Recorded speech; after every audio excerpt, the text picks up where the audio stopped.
Hello. How's everyone doing today? My overlay bugging out before I even started, most likely. Let me refresh that refresh cache. There we go.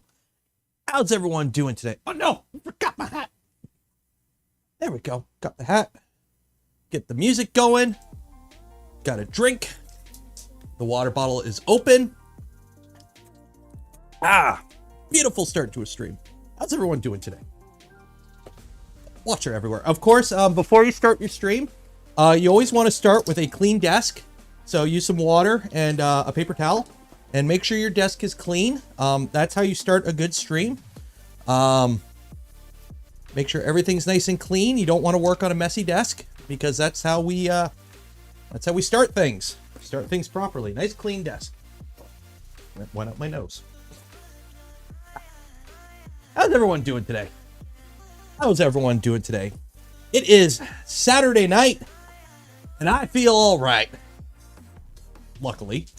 So for those that don't know, I've been suffering from the coof the past week. Wasn't too bad. I've got my shots. If you went to Murph, make sure you get tested, although it's probably a little late now. But yes, welcome back to the real world. Do I feel all right? Actually, I have a slight stuffy nose today, but I think it's more allergies than anything. I spent the day outside at the pool. So, is that a new apron? Nope, same apron. So how's everyone doing today? So today's stream, a little bit of a grab bag.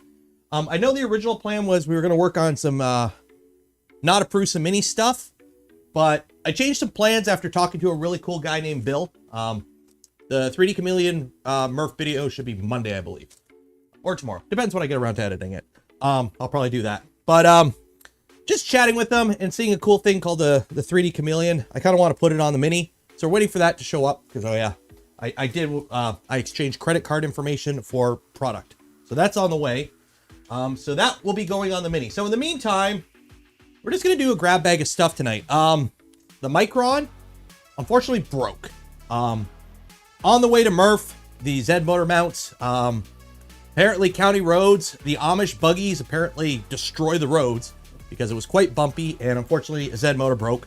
So we're going to do some fixing up there. I got some replacement parts. And then also our good pal V226 needs a little work. It's a little well worn. So my Z drag chain is kind of hanging a little loose, and we need to rectify that. So today, I got photobombed by him. We were getting a pic with Joel. Honestly, Bill's a great guy. Bill Steele, for those that don't know, he's one of those guys you can just start talking to, and then he'll just pull out some random like thing. Oh yeah, back in the 80s, like, you know, when we were developing, you know, turbojets or something. Like the dude just, he knows everything about FDM. Like he's just been around forever and just has stories on everything. One of those cool people. And also pretty much developed belt printers, among other things. So if you ever get a chance to talk to Bill Steele, do it. Awesome dude. But anyways, because of those chats, we're putting a 3D Chameleon on the mini. So while we're waiting, we got to fix some stuff. So I think we'll start with this guy, and then we'll fix the micron. And then I guess I'll work on the Mando armor because some parts finished, and these finished just before stream. So I know a lot of people have been asking me about this printer in regards to like cosplay or cosplay or however the heck, apparently I pronounce it wrong according to people. But a lot of people in that kind of, I just want to print things category. I don't care about the printer. I just want to print things. I think a lot of people will be in that category, will be interesting in this machine because I've been beating on this machine for the past week. All these machines have been running non-stop for the past week, printing ABS, and this thing's been a champ. So KB3D, member for 8 months. I brought home some of the Murph viral love too. That sucks. I hope you're doing okay. Dustin 20, cheers for doubles with cheese and cactato coffee. I keep saying cactato, it's cactato. It is good coffee though. Okay, oh, DFH is here. Okay, so I guess we'll start with this guy. So for those that don't know the story of V226, V226 is my OG V2, okay? I call it V226. Most of these have a name. This one doesn't yet. It's just LDO V2. Big Papa Joey B, Toasty Boy, Tall Boy, Nora. Like I kind of have nicknames for some of my printers. This one is just V226 because it's V2 serial number 26. So it's an old one. And it's got some history. So this machine has been every iteration of the V2. Originally it was duet powered.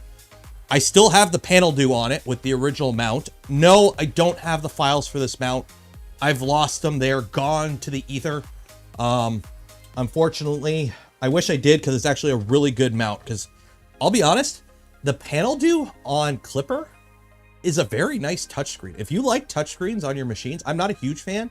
And I know people like Clipper screen, but the panel do is actually a really nice touchscreen for Clipper. So if you have one floating around you're not using, use it with Clipper. It's actually really good.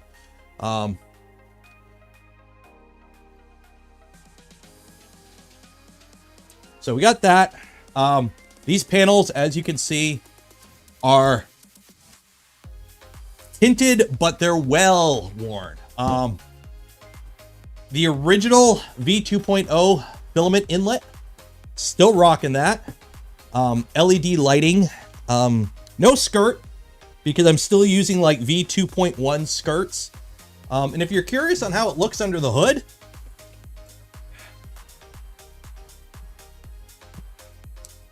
this is an aluminum plate. Okay, so let me move this around. Go.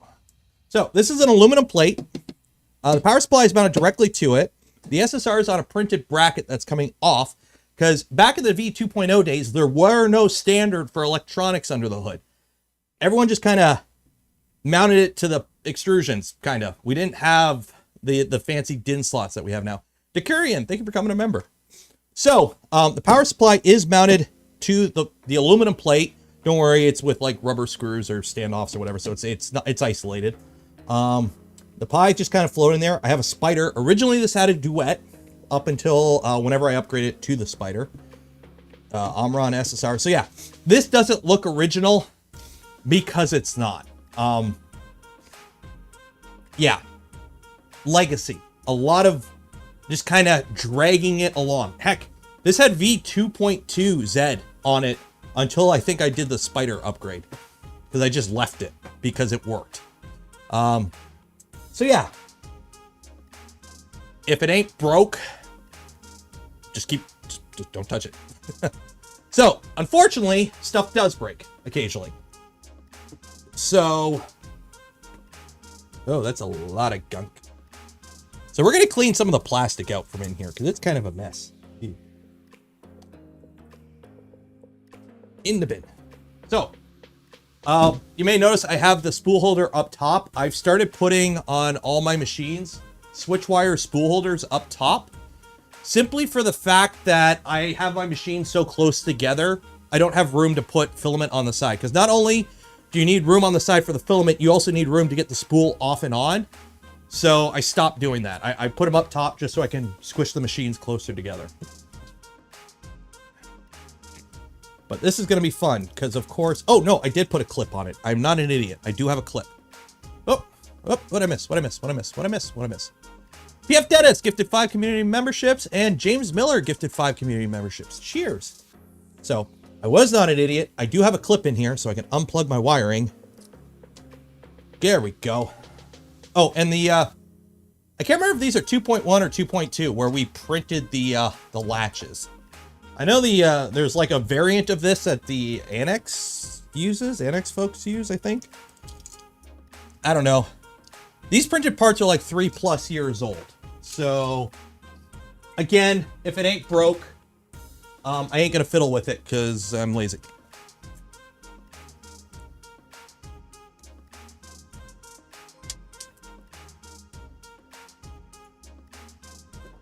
Uh, 2.2, okay. So yeah, 3 years old roughly, because remember, I'm on the dev team, so if I build a printer of a version, it's usually a couple weeks to months before release. So you'll see here in a minute, we're going to have to do a little bodging, because while this is technically a 2.2, it's several weeks before release, or actually several months before release 2.2. So you're going to see some things on here that don't look normal. Go. So also, don't do as I say, not as I do. Don't put your foam on the frame. Again, this was built before we had standards. I put the foam on the frame, right? Nice and simple. The problem is, whenever you got to do maintenance on your printer and you take the panels off and you're moving it around, the foam just sucks up all the dog hair and crud and gets all destroyed. So don't put your frame or foam on the frame. Put your foam on the panels. Do as I say, not as I do. That's a 2.4 gantry. Yes. Because we have the 2.4 gantry without the drag chain mount and with a different belt path. Which, as you can see, the belt path is actually different. The belt path on the production is narrower because this version was slipping. And mine kind of is too, but it hasn't been an issue. So we're just going to let it roll because YOLO. We're not fixing that today. It hasn't been an issue. I ain't going to mess with it. So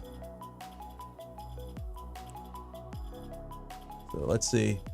Max. Yeah, Max. So remember how we had to change the belt path? Overhead. So remember how we had to change the belt path because we didn't have enough engagement or whatever. So like not enough of the belt. This is the original 2.4 because I didn't have any issues and I was too lazy to change it. So I'm still running it. So the problem is I can't mount my drag chain to the AB motor mount because there is no mount. We'd like to know where you find that spool holder on top of that. This is the switch wire spool holder. That's all it is. It's a switch wire spool holder with, I shit you not, literally a piece of broken plastic so that's the same, it sits flat on the top here because you have the panel, right? You could modify it to have like a little leg, but I just shoved a piece of plastic in there and broke it off so that it sits flat. But yeah, it's just a switch wire spool holder. That's all it is. Nothing fancy. Again, if it works, it works.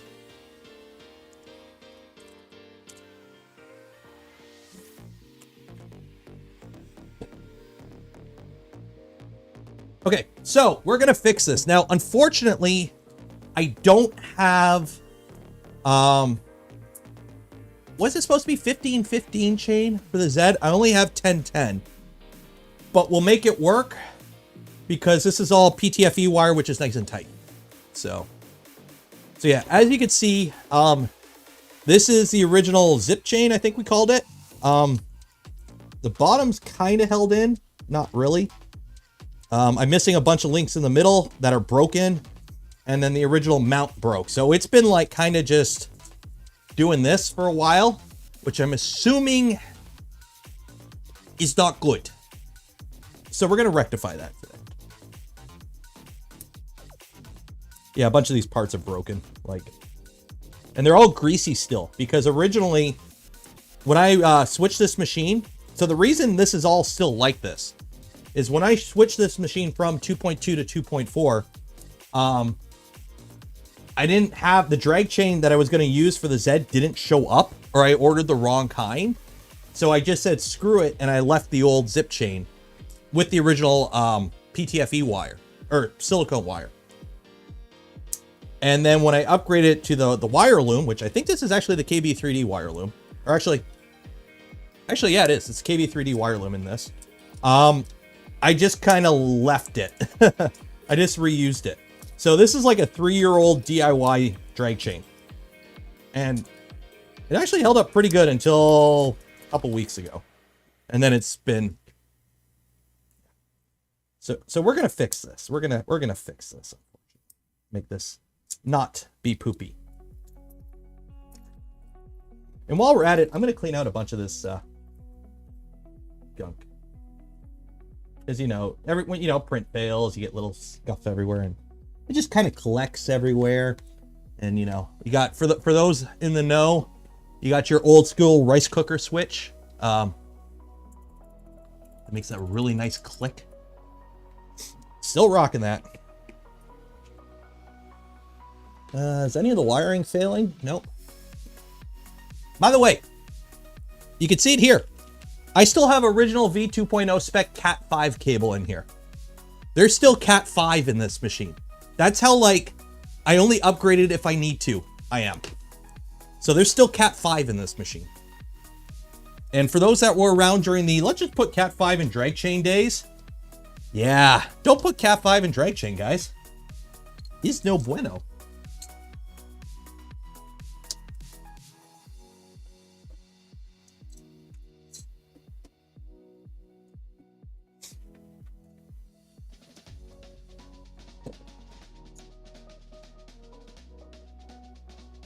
I think this panel needs some cleaning. The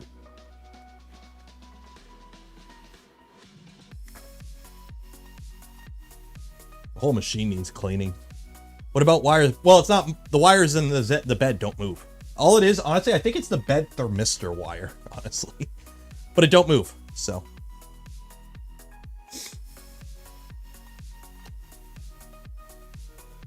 I did not know there was motion rated Cat 5.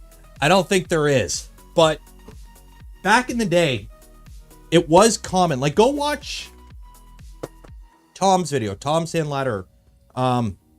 He had a video where he built his like DIY printer or whatever, and he used Cat 5 cable. A lot of people used Cat 5 cable back in the day to wire up their 3D printers, especially for stuff like fans, end stops, basically everything that's not the heater. Because it came in pairs, it was, you know, 20 gauge or 24 gauge wire. Like, it made sense to use it. Because back in the day, everyone was running umbilical, okay? So when you're running a big floppy umbilical, it's actually not that big of a deal. When you stuff it in a drag chain, then it becomes a problem, as we found out. There is motion. Okay, well, we didn't spec it. That's why we go to like the, whatever fancy cable we got now. PTFE or Bluro, whatever the heck the German stuff is. In the bin.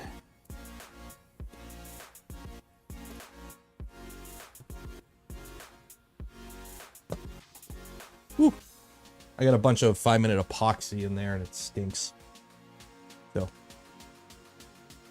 It was stranded. But either way. Don't use Cat 5. Just don't.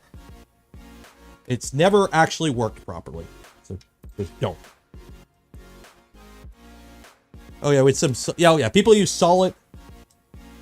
This is how you know it's old. You ready? Look what just fell out. What is this? Hey, here, you know what? I got another one in here. This is how you know it's old.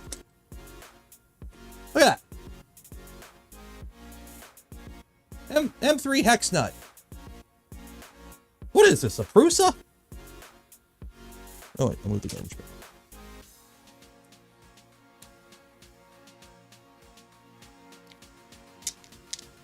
You're nuts. I'm losing my nuts. In the bin. Okay. What else? We gotta lose that. Okay, so one thing I did want to check, because I haven't actually done any parts that I was going to use. So all the parts that I'm using today, one, I printed them all in blue because I needed blue parts for the micron, and I didn't feel like running 2 plates of parts. So the parts that I'm putting in here are blue. I know it doesn't color match. I don't care.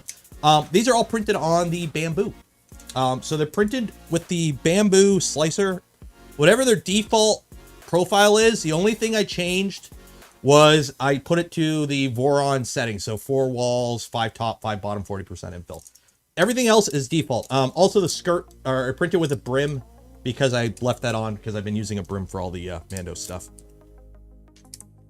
So we're going to give that a shot. So one thing I had to print was, because I have a ton of drag chain left over, I had to print end pieces for it because I don't have end pieces. So we are going to have to put some heat sets in here. So I printed some end pieces, which are, for those that don't know, these. Whoop, whoop, whoop. There you go. So the little end pieces, because usually you end up with extra drag chain after a build, so you can just print end pieces and use them.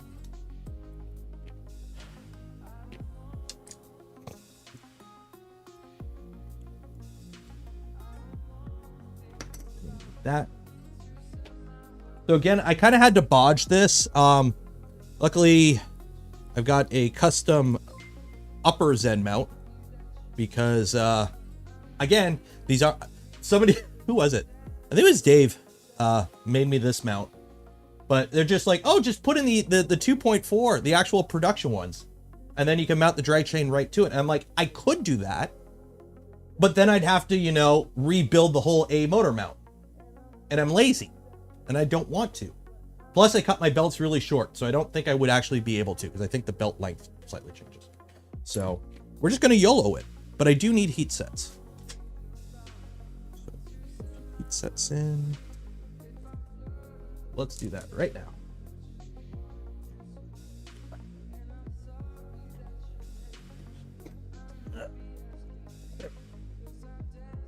David W, $4.99. Cheers.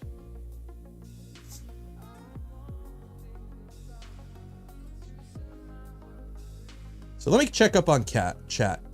So let me do the little thing, because I always forget to put this, but if you want to win some Polymaker filament, we do a giveaway every stream. Link in the description.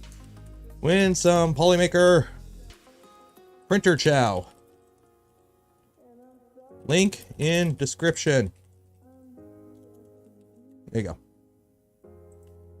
Pin message. I think I opened it. It should be open. Yeah, there we go. 125 people have already entered. There you go. What are we doing? We're fixing stuff. The Z chain on this was kind of dead, so we're undeadening it. But yeah, this machine's weird. Like, I don't have a lot of Z on this because I'm running like older Z motor mounts or upper Z idlers that aren't as compact. The bed, if you notice, is the wrong way around, but I can't really fix it because I would have to like adjust a whole bunch of other stuff under the hood, because electronics are hard mounted to a plate. So like this machine is some weird, like, again, I'm this machine, if it ain't broke, I don't fiddle with it, and I don't upgrade it unless I need to. So like, I don't even have skirts on it. Power inlets right in the middle. Yeah, it's fine. Exactly, it's been working fine. It's like, I mean, I've been churning out Mando armor with it all week. No issues there. So, how is the bed the wrong way? Okay, if you look at the extrusions, see how the extrusions go this way? Oh, not my camera over. The extrusions go this way. On the current revision, and actually every revision but the very first revision, they go this way. So I'm talking about the extrusions. So on most machines, you lose Y for the end stop. On my machine, I lose X. It's really not a issue. Like, it's not a thing. It's just because I have, like, you can see some screw holes there. I can't spin it without remounting like my power supply and stuff. And I'm lazy. So I'm just going to leave it.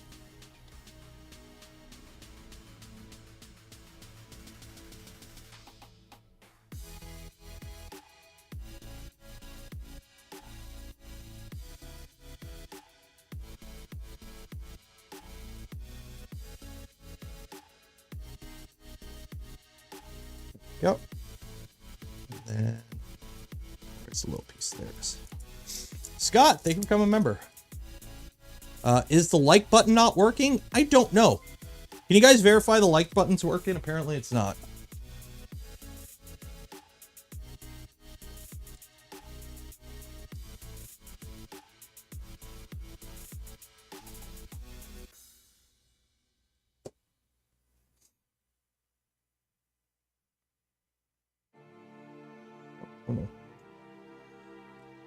Yep.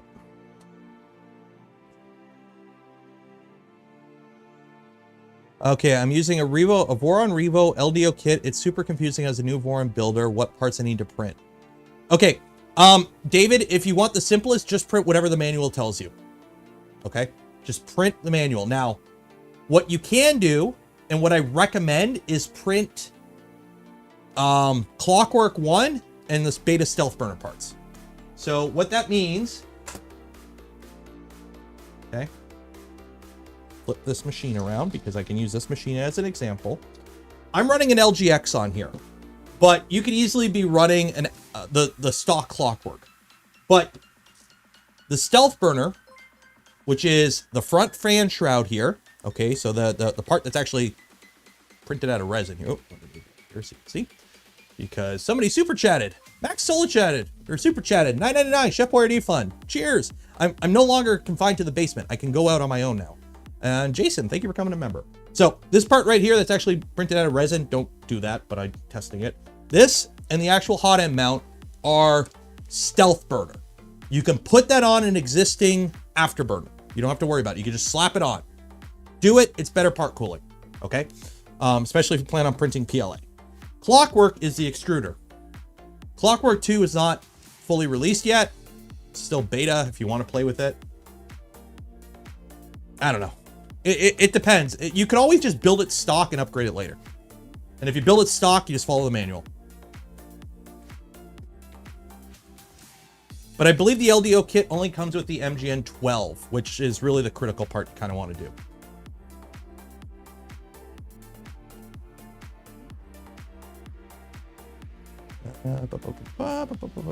Yeah, the resin looks fancy. It looks like the old Game Boys, you know, like the clear Game Boys that you used to be able to buy back in the day. Okay, so I'm trying to remember, because I need this to not rotate. So I think I want to use this one. On the bottom. Gotta be careful every time. I hate the printed ones because they break easily. Okay. No, so that goes on the top. Yeah, so the chain's got to go. Okay, so that goes at the top. Right. Or do I want that at the bottom? I want that at the bottom. Okay. Oh, don't break, don't break, don't break.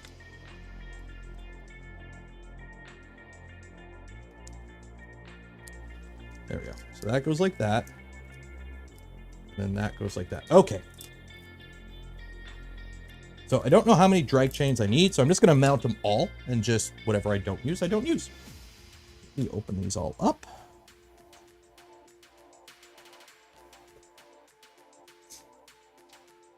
Glad I am no longer biohazard. According to the Canadian government, I am okay to go. Basically, the current advisory is I am asymptomatic and I'm fully vaccinated, ergo 5 days quarantine from initial exposure. Or onset of symptoms or positive tests. So I tested positive Monday, ergo I'm good to go now. And completely asymptomatic, so. The government said I'm good, so I'm good. Please don't go into politics.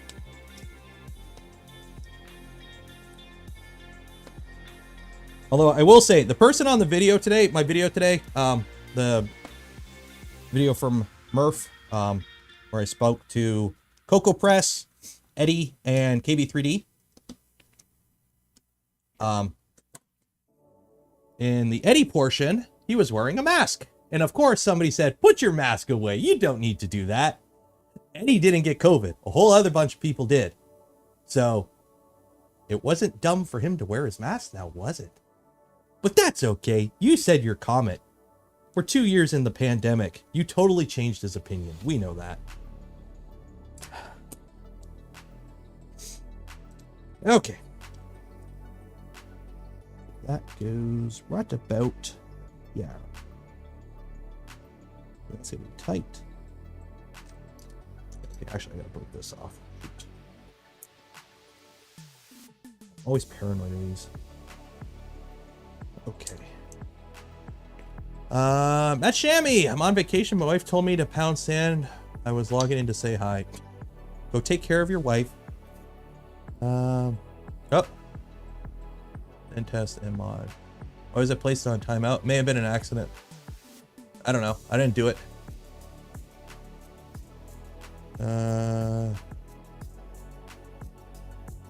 Eddie is here. Eddie is here. Eddie's here. Everyone say hi, Eddie. Are you gonna build a chocolate printing Voron? Dude, I was so trying to get Ellie to totally sell kits of just the chocolate printing portion. I'm looking for some little M38s if I have any. But I'm like, Ellie, you need to sell just the chocolate making part. Just the chocolate extruder. And I will buy that, and I will make chocolate boron.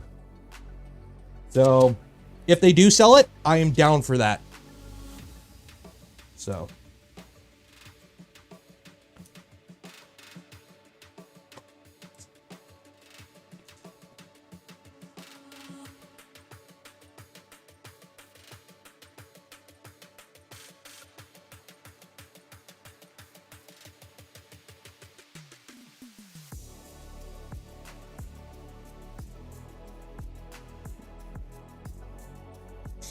Whiskey-filled chocolates. I know. Because here's the thing. You can't do dual... Well, you could do dual extrusion if you got fancy. But I'm saying, what you do... Actually, I might not be able to... I might need a longer screw for this. Yeah, I'm going to need a longer screw. What you do is you print something with like an infill, like a gyroid infill. But you don't print the top layer. You pause it. And then you pour whatever you want in there, and then it fills up that void. And then you finish your top layer. And then that way you could do like, you could pour in some caramel or something, and then you get caramel infused with the chocolate gyroid. You know that's a good idea. I know you're all sitting there like nodding in approval because you're realizing how tasty that will be. I need to get more button heads. I'm running low on button heads.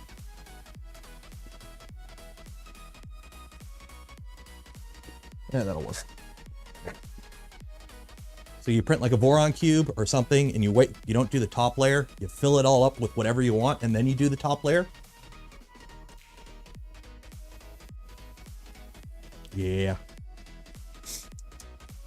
Drooling. Big brain. Big brain.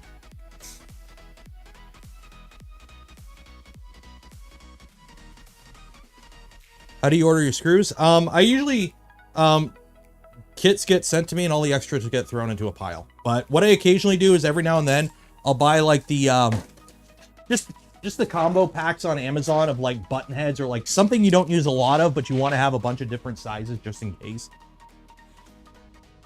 But at this point, I probably should just buy like a million button head M3s. Actually, I have a whole bunch over there. I just realized that. I'll use those for the next part. It's a world-changing idea, right? I know. 3D printed chocolate with gyroid mint filling. Oh. Oh.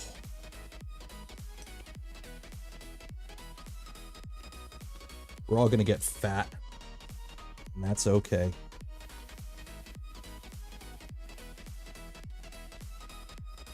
Okay. So that goes there. That goes there.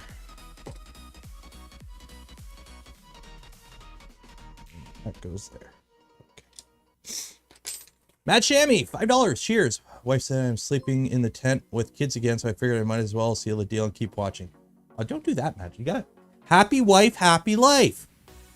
Be nice. You eat one grub screw on stream, and everyone thinks that's all you eat is grub screws. Come on. Come on, buddy. How much do I need? I don't know. I'm just going to use the whole thing.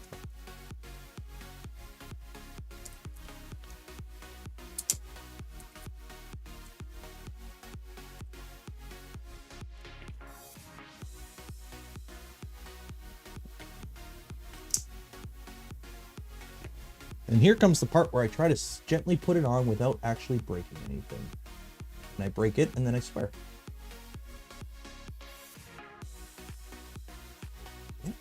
Wait. Oh, I didn't break it. Sweet. It's a Christmas miracle.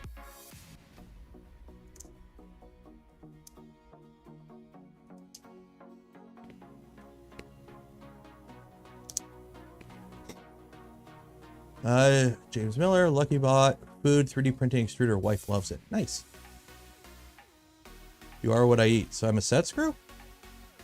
What? I eat set screws and grub screws.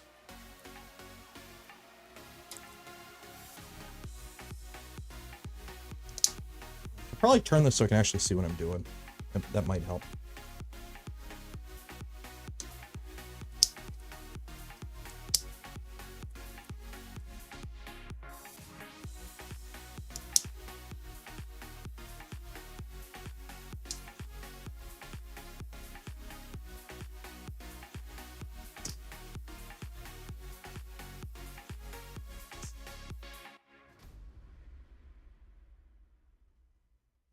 Okay, so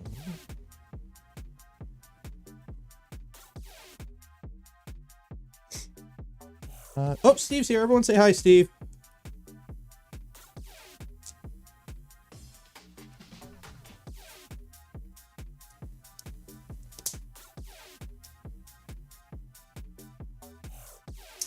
All I know is this is the coldest this room. I don't have any printers running right now. All week, I've had these 4 printers running non-stop printing ABS. It's 24 in the room right now. Earlier today, it was 30 with 31% humidity. So that's a good thing when all the printers are running. Humidity's low. But holy shit, it gets hot in here when they're all running. Okay. Oh my god, this looks so much better already. Okay, so I think we're gonna break it right here.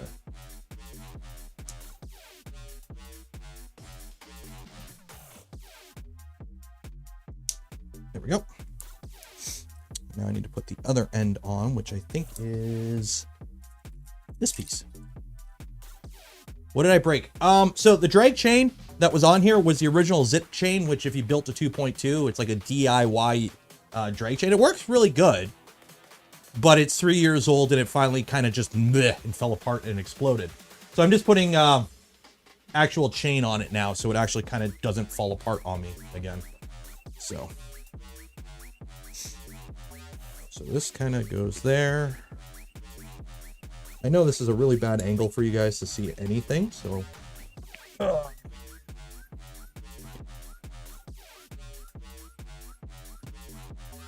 engage the mobile cam.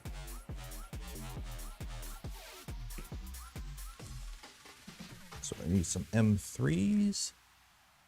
I had a whole bucket of M3s. Where they go? Work.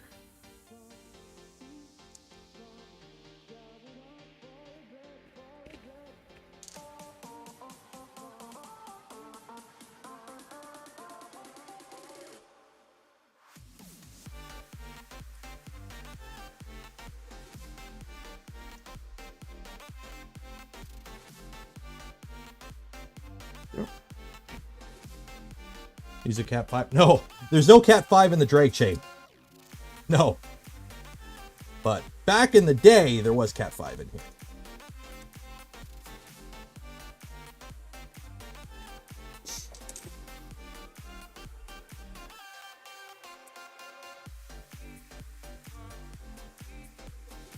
Try not to cut any of the wires.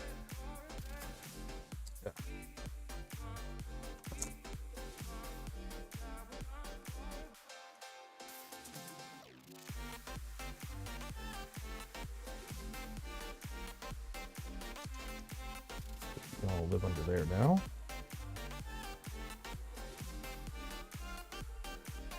Where's my drill?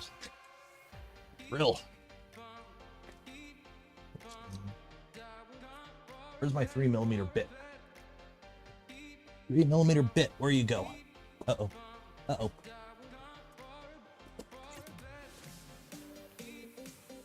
Don't have my 3mm bit. Oh, there it is. Aha. Now we use Doggo 6. Yeah, we've upgraded from Cat 5 to Doggo 6.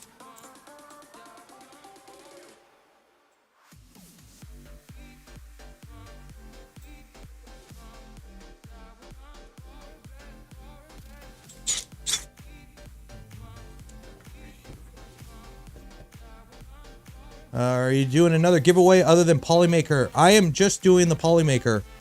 You want to do a $50 gift card to DFH?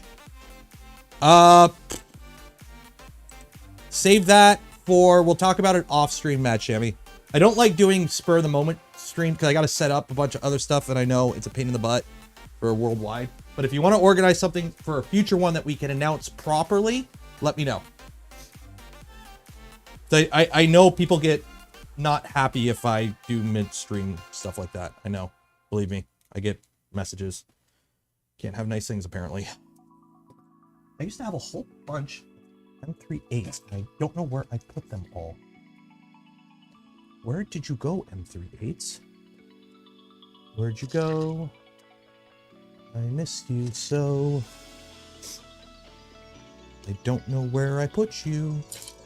You're in a cup somewhere. Are you in here? You are.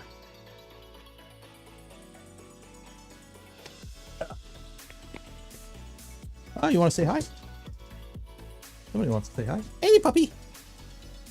Whoop. Look down. Look down. Hey, come here. Come here. Oh, you good boy. Oh, no, you're knocking over everything. Come here. Oh, you good boy. Oh, you good boy. Are you a good boy? Are you a good boy? Are you a good boy? And kisses? You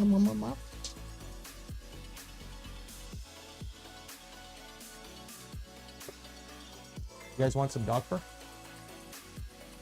You're sitting in the filament poops. You're getting, yeah, that's all the filament poops. What do you smell? And he's gone. Yeah. Doggo filament poops everywhere. I missed something. I missed something. Mad Shammy gifted 10 community memberships. Cheers. What do you think of the Nevermore? I haven't actually put one in a printer yet. I need to put one in the LDO because I have the stuff to do it other than the charcoal. I just haven't gone around to doing it. Oh, look, look. It announced it properly. It did it after, but it finally worked. Look.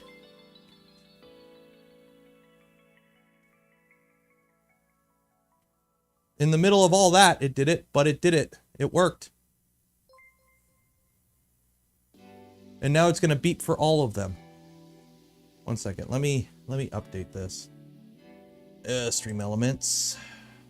Stream tools, my overlays, edit. I got to fix it because I think I have too many member alerts, edit. Notification.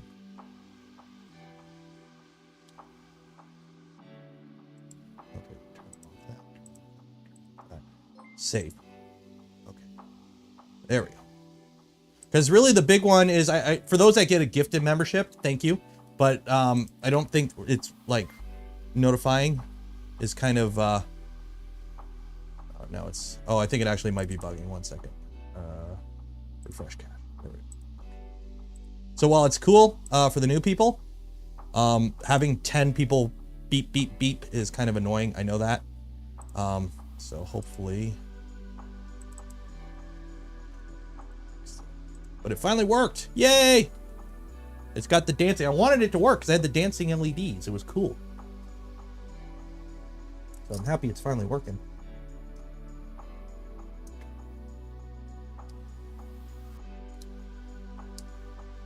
Now I gotta put this on without breaking it. Actually, turn it this way so I can see what I'm doing.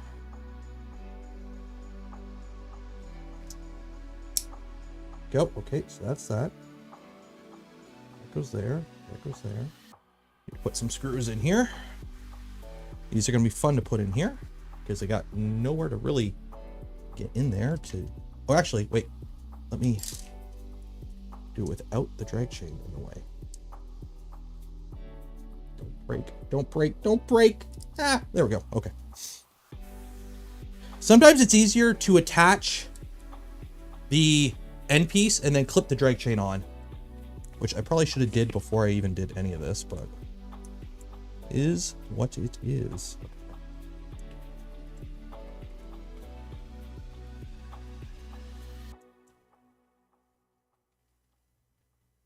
Okay.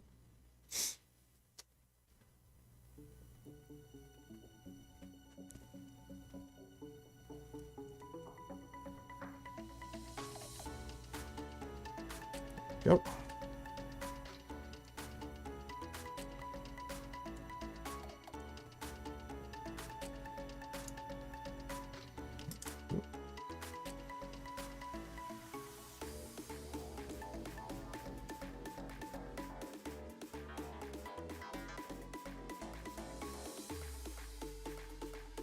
Break, don't break, don't break. Aha!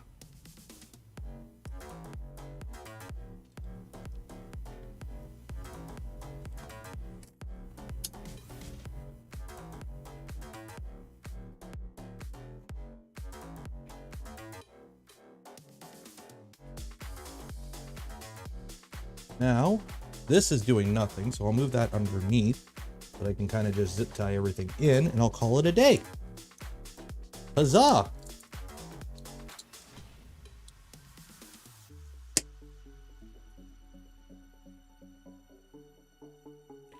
What are you fixing? My Z chain was the original like zip chain, and it kind of fell apart and exploded. So we're unexploding it right now by replacing it with China chain.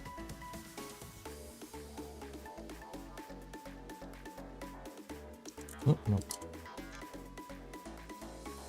Don't you love hammerheads?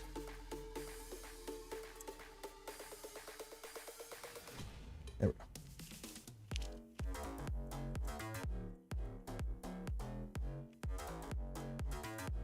Okay. That goes there. I need some zip ties. You're okay there.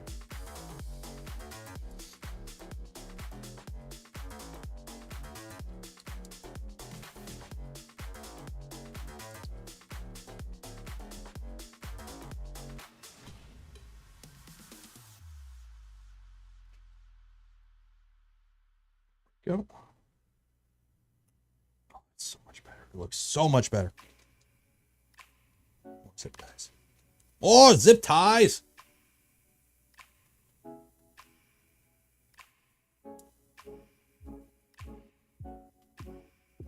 When in doubt, zip ties.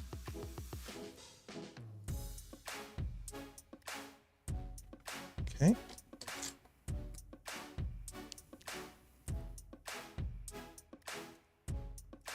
There we go. So now,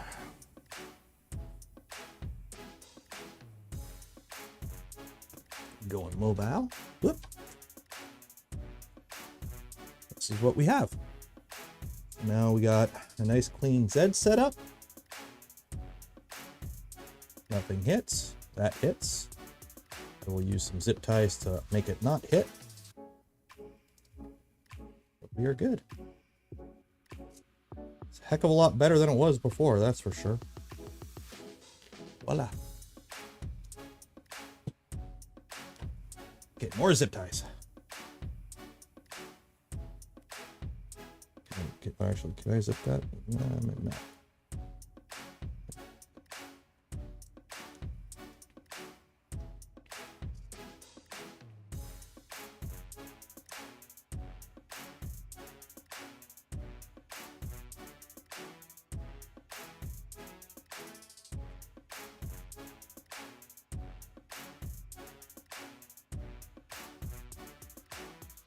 Go.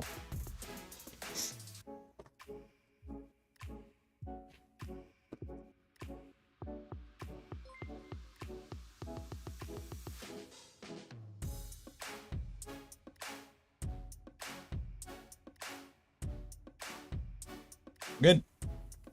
We're good. DT Mash, thank you for becoming a member. Okay, put the panels back on. Good to go. Back in action. Let me go get some cleaner. I know I have some cleaner somewhere. Degreaser and clean this panel because it's absolutely disgusting. Pretty sure I have some somewhere. Put it in here. Scrubbing bubbles? No. Simple green. Do I have simple green down here? I don't know. Do I have simple green? OxyClean. Yeah, you know what? We'll try OxyClean. I don't know. I think my Simple Green's upstairs. But people always want to know what works, so it doesn't hurt to try stuff out. Which is the... Oh, that's definitely the dirty side. Ooh. I don't have Liminoin, and it's like $60 a container or whatever they sell it in up here. I've tried to find it because I want to play with HIPS and ABS as dissolvable filament, but oh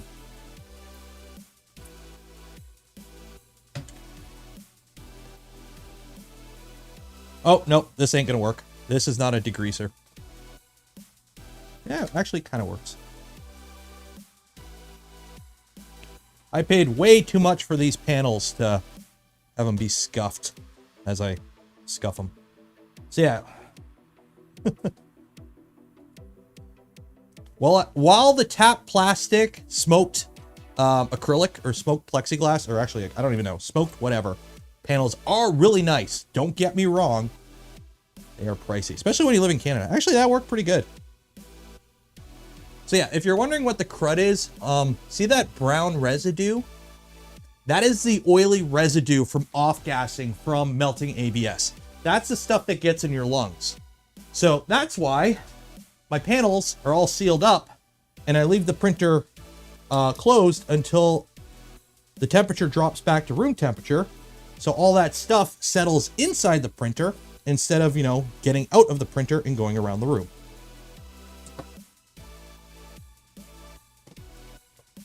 Goo-Gone? No, Simple Green's a very good one. Simple Green's a very common cheap thing that works. So I've used Simple Green, Windex. Basically, you want a degreaser. You don't need a cleaner, you need a degreaser because it's grease, basically. It's an oily residue.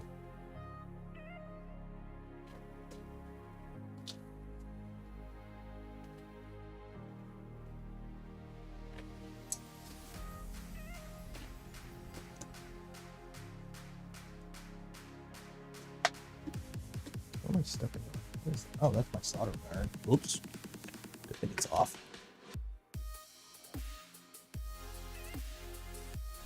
Goo-Gone might work. The thing is, Goo-Gone is kind of not the right thing to use. It probably would work, like, but it also stinks if I remember correctly. Or is it orangey? I can't remember.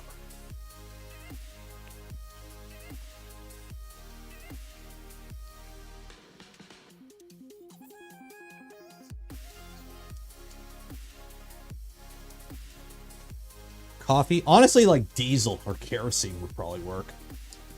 I know in the tool shop we use kerosene a lot for a degreaser, but I'm sure most people just don't have Polydent denture cleaner. Like I know my YouTube metrics say my audience is old, but I didn't think it was that old.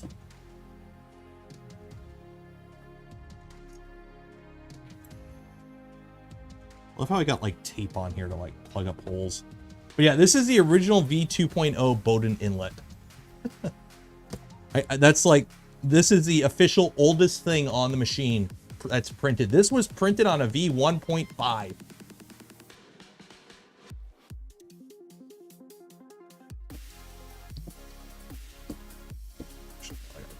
Oh.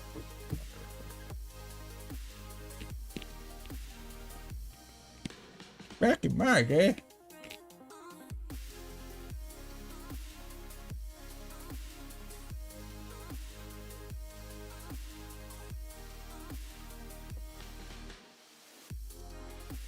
Oh my god, the panel's so much cleaner than the other panels. I probably should clean them.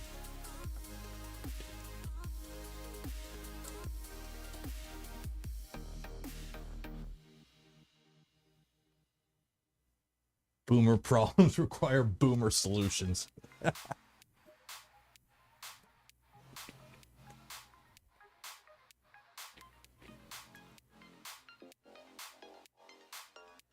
Like, you want to know, like, see this right here?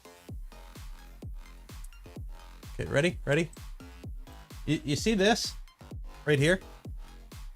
In the little cutout in the frame here? You know what this is for? This is for mounting your Mobius 2. Like, I still have, like, the M5 nuts are still there for mounting a Mobius 2. Here we go. We're just gonna seal up that hole there, that little gap.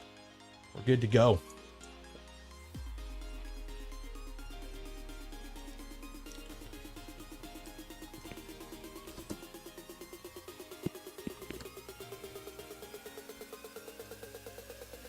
The Mobius 2, yeah. Actually, this might have had a Mobius 1 for a bit, honestly. So that go.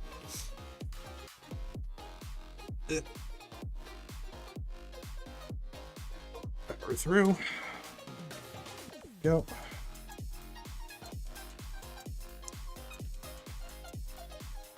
Oh, that looks so much better. That's something I probably should have did years ago, but as I said, that's a future Taylor problem. But now future Taylor is dealing with it.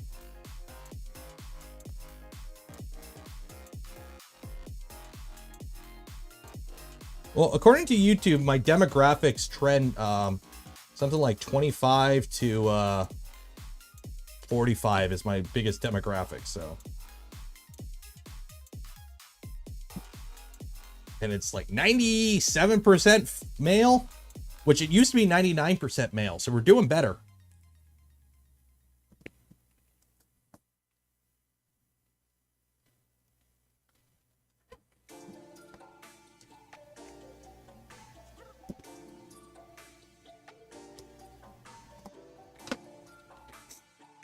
Actually, while I'm here, I gotta put this in. So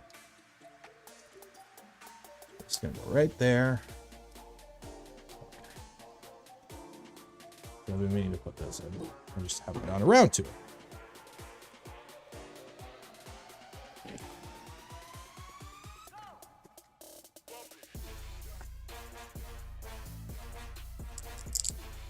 That ain't gonna work.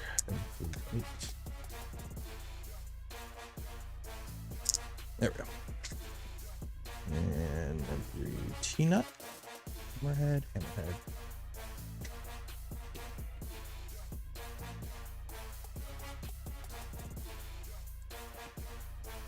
$57 and get off my lawn. You have no idea how happy I was the very first time I told kids to get off my lawn. It wasn't even anything big. Like, it was a bunch of kids that were coming off school. And I had just seeded a bunch of my lawn, and they were just talking, like just kind of standing in the sidewalk, but a bunch of them were like on, because you know how teenagers gaggle. And they took up more than their share. And so I did the, hey, kids, hey, can you get off my lawn? I'm so happy. So happy. Yeah, right up there.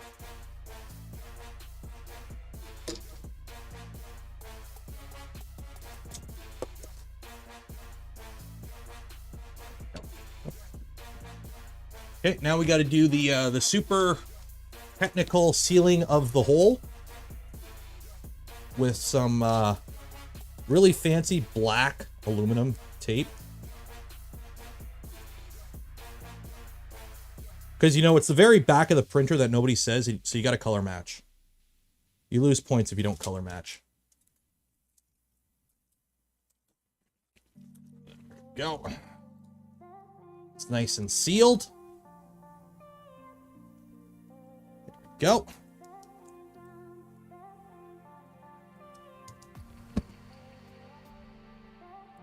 Ta-da!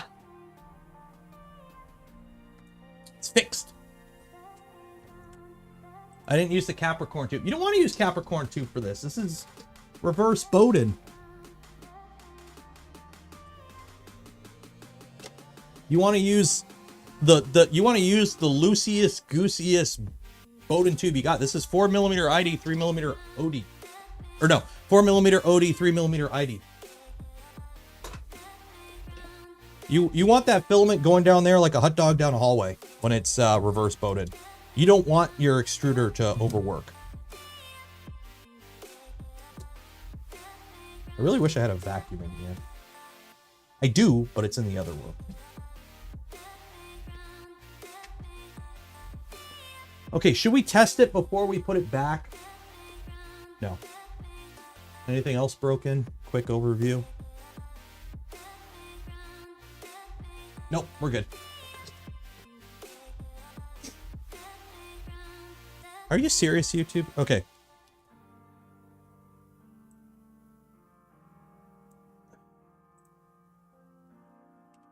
This is what YouTube's telling me right now. YouTube has been giving me this bloody pop-up every stream for the past, like, week. Every stream, this pops up 4 or 5 times a stream. It's like, hey, now would be a good time to insert some ads.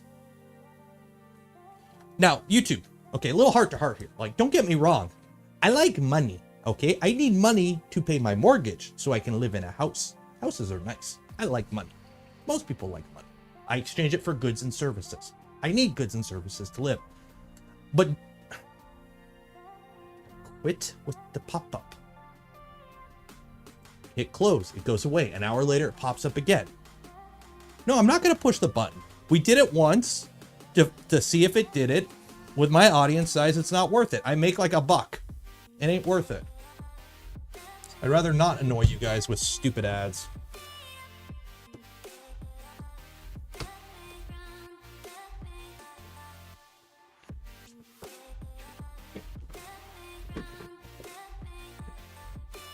Or which way that goes? Go that way? Oh. I'm gonna knock over a bunch of shit. Yeah. There we go. Okay. Knocking over all the prints. Okay. Printer. Yeah. Can't reach it. On. There we go.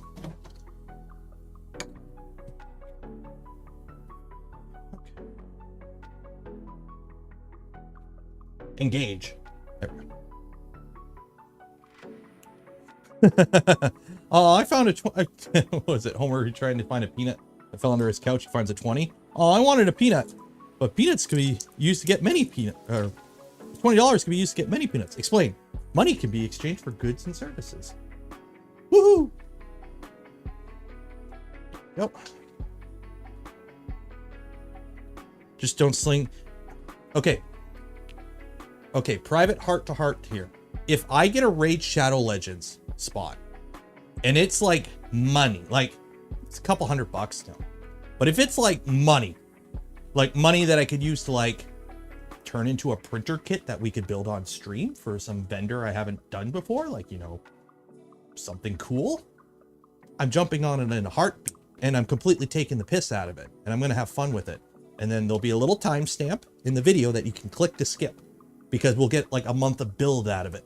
So if I do get a raid spot, I'm no joke, I will take it if the money that I will get from it will be enough that I can literally take that money and then buy a kit with it that we can build on stream from some printer I haven't built before. That's not a Voron, because we know we've built enough Vorons.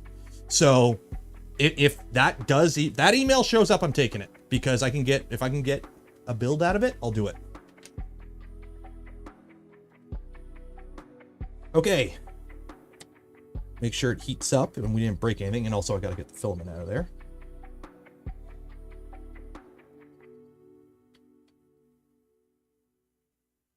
Okay, fan heats up. So that's good. John Clark, 20 ad revenue for the next year. Cheers. What is the spool holder you have? That is just the switch wire spool holder. That's all it is.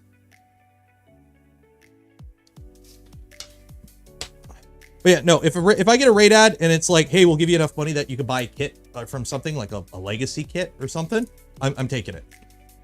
And it'll be straight up acknowledged that, hey, I'm doing this so that we can build a cool printer on stream.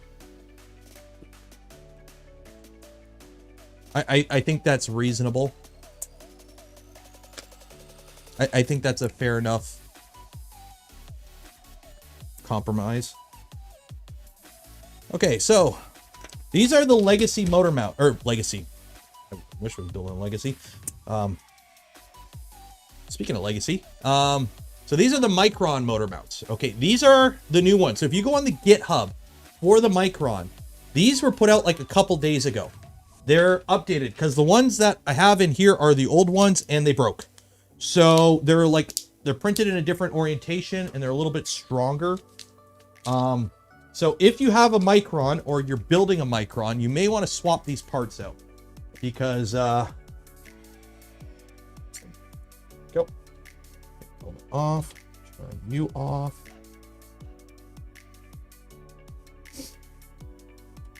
Okay, put you in there and do a QGL just to make sure everything works.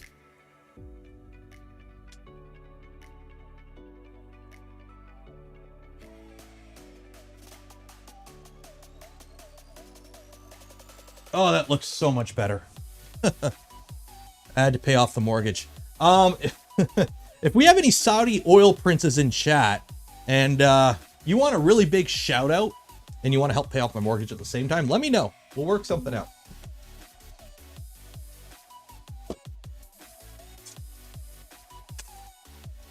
Oh, that looks so much better. So much better. Let's put the panel back on.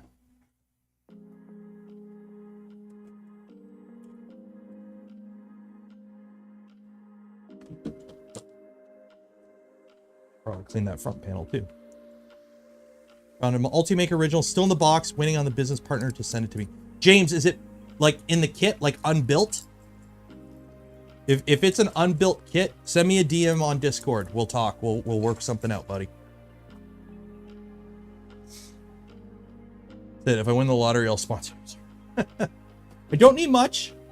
I've only got a couple years. Well, fine couple, but I've got a couple of years left on the mortgage. Okay, surgery time. So, okay.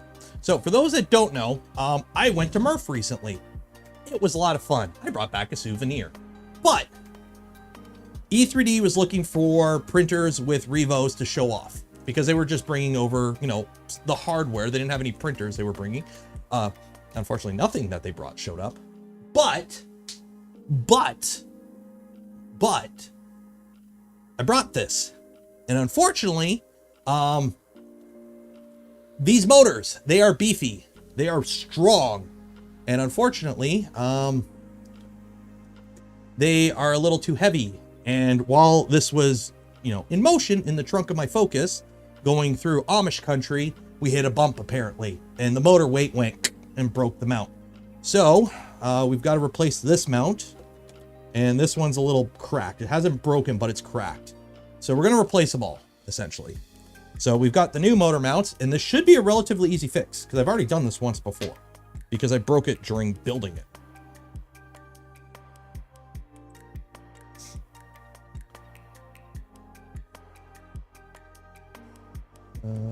Yeah. Let me see here. Oh, no. There we go. Okay. Any update on the timeline for the hardened nozzle? Soon. If I had access and knowledge to E3D information that was not public, do you think I would be able to share it?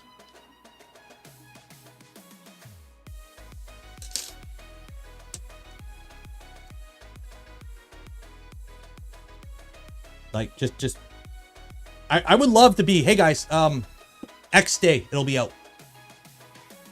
I can't. I may know the date. I may not know the date, but I have a pretty good relationship with the E3D team. They're cool folks.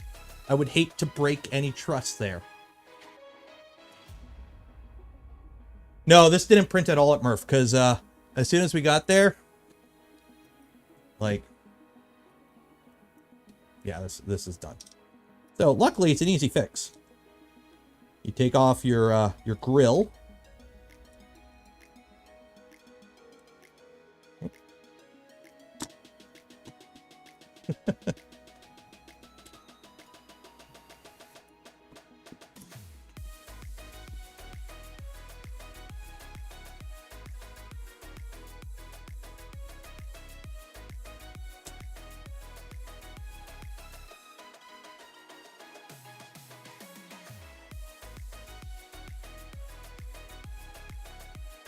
So, yeah. So as you can see, this is where it broke. Focus, you fuck. There we go. So you can see it broke right there. So the original design prints like this. So it's across layer lines, okay? The new mount prints like this, or like this, okay? So it prints vertically. So it's printing this way. So now you shouldn't be shearing it, because this is actually a much stronger joint here, because it's basically, this one's printed like this one's printed like this, so that, or it's printed like this, so you got a stronger joint there, so it shouldn't break now, hopefully. So if you're building a micron, download the newest ones on the GitHub.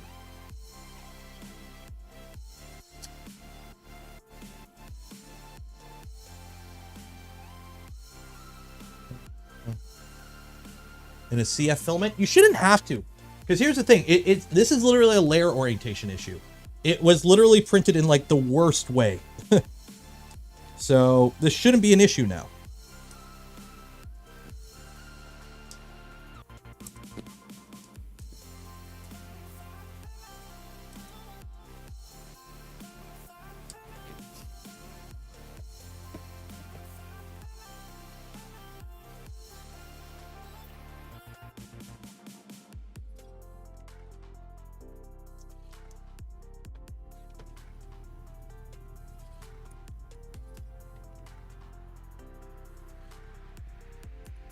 Yeah, oh yeah, that's much stronger than that orientation. Go. Get the screw started.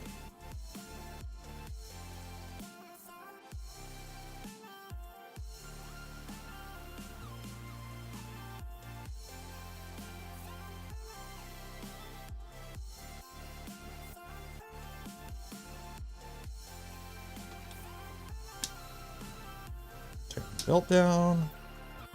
Oh yeah, easy peasy, nice and fixed, done. So this one, you can kind of see it is kind of starting to it's focused. It's starting to crack actually. Boom, done. So yeah, so it's definitely a layer orientation. It's an orientation issue on the original part. Easy peasy.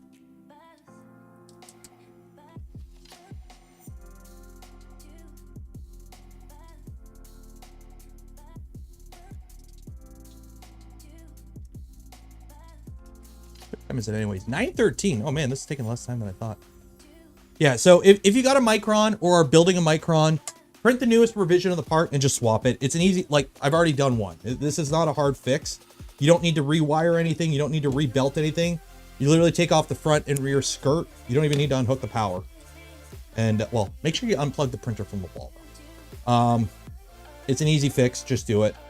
Print the new parts, fix it before it becomes a problem.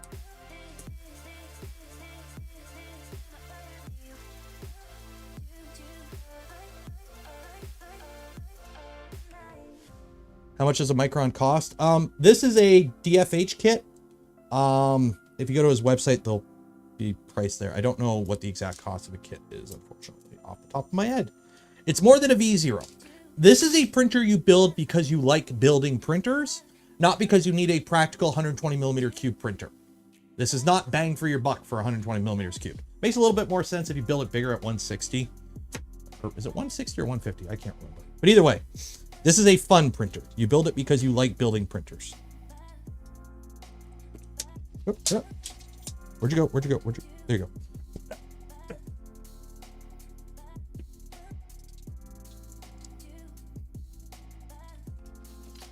Great. I got dog hair on my printer.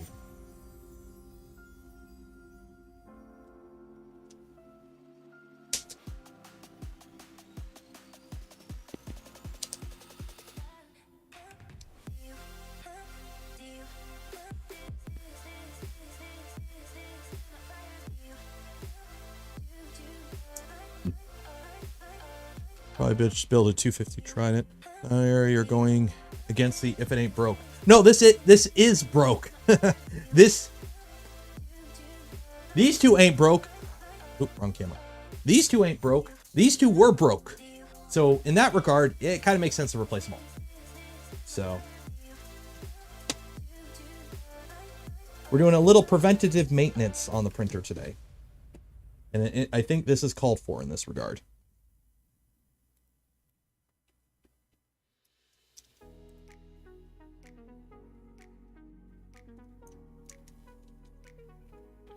In this case, it makes a little sense.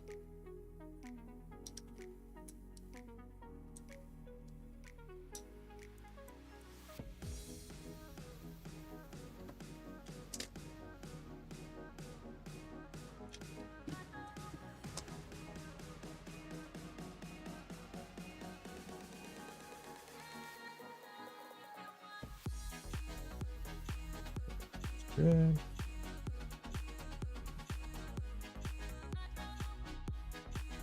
Belt. Go.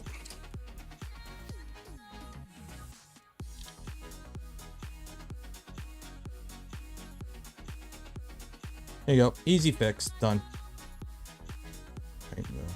Back down.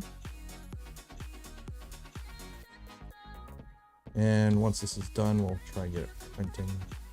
Oh shoot, I remember. I gotta figure out if I broke the Wi-Fi on this. I might have broke the Wi-Fi on this, getting it at Murph, or trying to get this working at Murph. We'll see. We'll see. So this is garbage.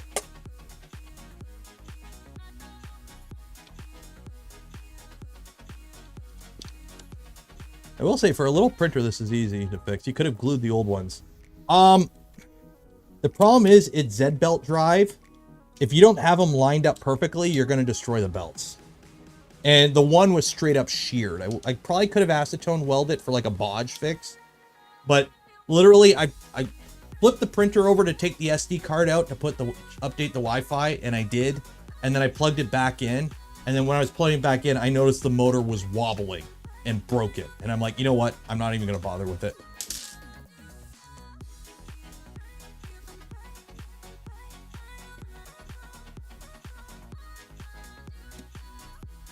Go.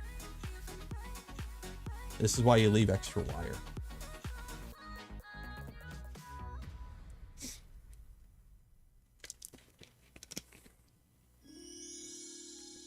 Anyone building a V-Core? I might be. They reached out to me a while ago about potentially building one. And I said yes, and then I haven't heard anything since. So if anyone on the V-Core team is listening, I'm down for it. Because especially now that they got the 200. And I like little printers. You guys know that. So.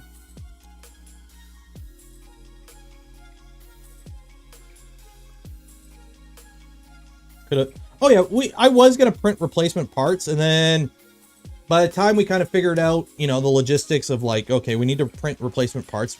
We could have printed. But they had other printers printing, and I was just kind of like, yeah, whatever. It wasn't like mission critical that we get this printer printing. It was just kind of, you know, something to show off. Like, oh, hey, it's a little printer with a micron in it, or a Revo boron in it. It's not like, oh my God, we don't have it printing. Murph is ruined. I was too busy having fun with all the cool peeps. Oop, actually, this is the wrong one.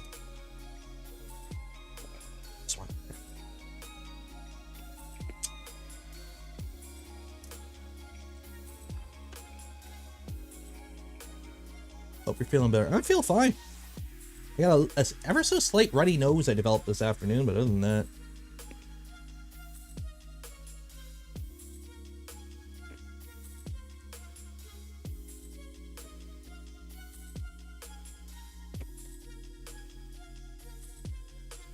Yeah, demonstration purposes only.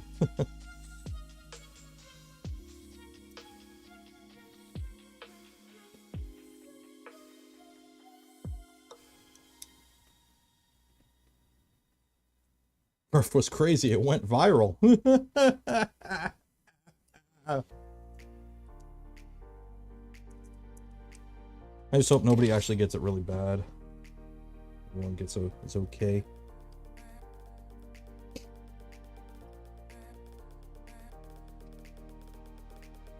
And unfortunately, while it was fun, it was contagious.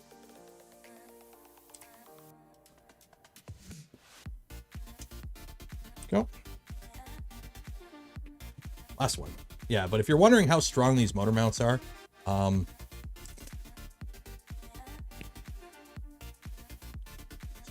actually, that one ain't bad. Maybe it was just a fluke that that one broke. Oh well. It is what it is.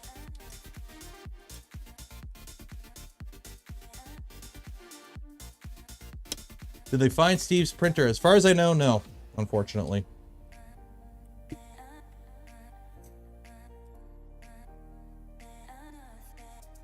They're stronger in PI. Well, unfortunately, I don't have a printer that prints PI, although I have a spool on the way, apparently. So we're going to have fun when that shows up.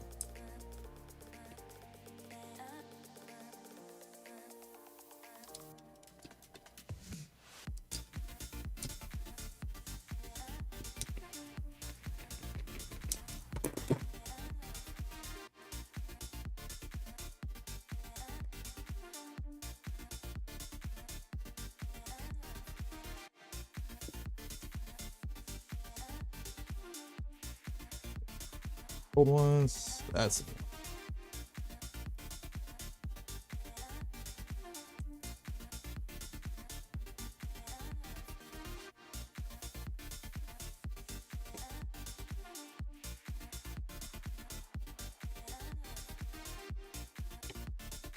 just wait for the next Steve stream. It's going to be him hunting through a UPS center looking for his printer.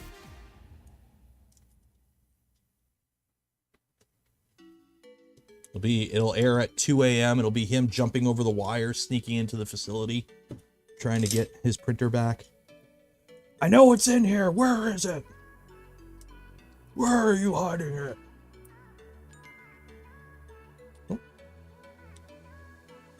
Oh. I keep forgetting the jingle for somebody buying merch is different. Okay. So that is fixed. Put our fan back on.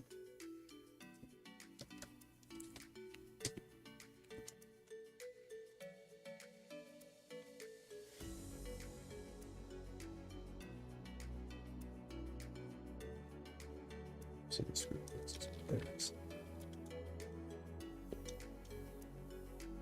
That's a great idea. Yeah, Steve, just get yourself all camoed up.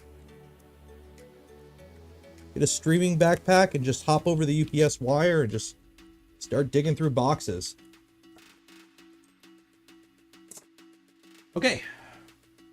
Now I need to plug the Wi-Fi in because I'm pretty sure I tried changing the Wi-Fi info before I realized the printer was broken, and then I shouldn't have because the stream was pretty much right off at that point. Mainsail WPA supplicant.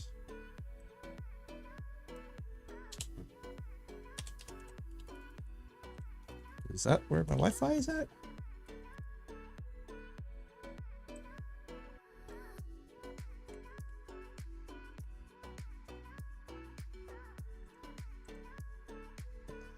Country Canada. Okay.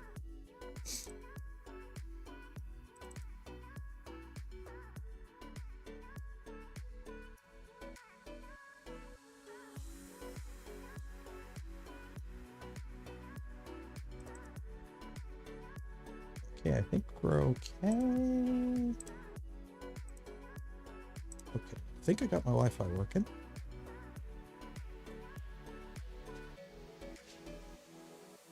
So let's see if we can get this printer up and printing something.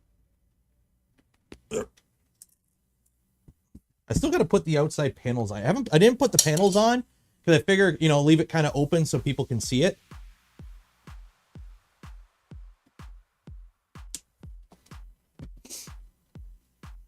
Light on? Okay, lights are on.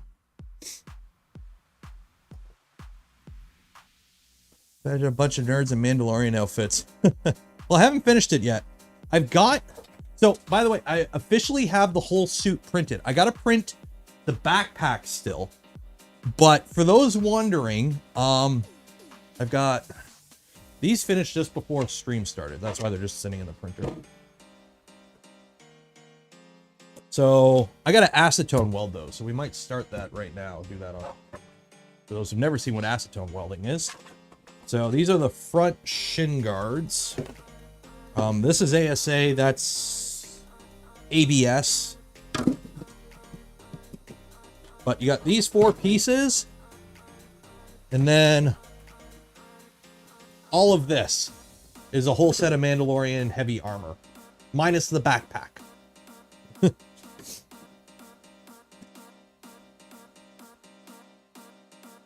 So yeah, that's a lot. Well, I got a feeling I broke my Wi-Fi because I think it saved it encrypted and I didn't save it right. So we might have to put this on a Raspberry Pi and hook it into my Ethernet to get it actually working right. An aluminum Mando. I think I did see that. If I'm not mistaken, I think I did see that. I wouldn't want to wear full aluminum Mandalorian armor because that shit heavy, yo.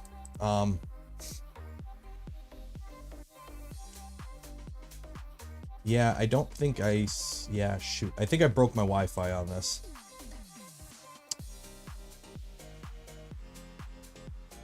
What kind of paint? I don't know how I'm going to paint it yet. The new Mantis and CB1 adapter board. I think I have one. Is this the Mantis? No, that's the Mellow board. I've looked at it. It's I have a hard, okay. Nothing against Big Tree Tech. Okay. I have nothing against Big Tree Tech, but Big Tree Tech just kind of shotguns stuff out there and then changes it. So like their offerings are always like 6 months and then they have something new. Like, I don't know. Did I get a pallet of Polymaker? No, actually only like, I don't think I only have 1 spool of Polymaker in the Mandalorian. Yeah, I'm gonna have to fix the Wi-Fi, so I'm gonna have to reconfigure this. So we'll play with that later. Get this off the table. Gotta pull the SD card, hook it up to the thing, pull the config out, and reflash it, I think. Because I think I broke the Wi-Fi trying to set it up for Murph. But no, basically a lot of this is I bought, because when I went to Murph, there's a bunch of vendors that I haven't had a chance to try their filament before. Atomic and IC 3D were the 2 big ones.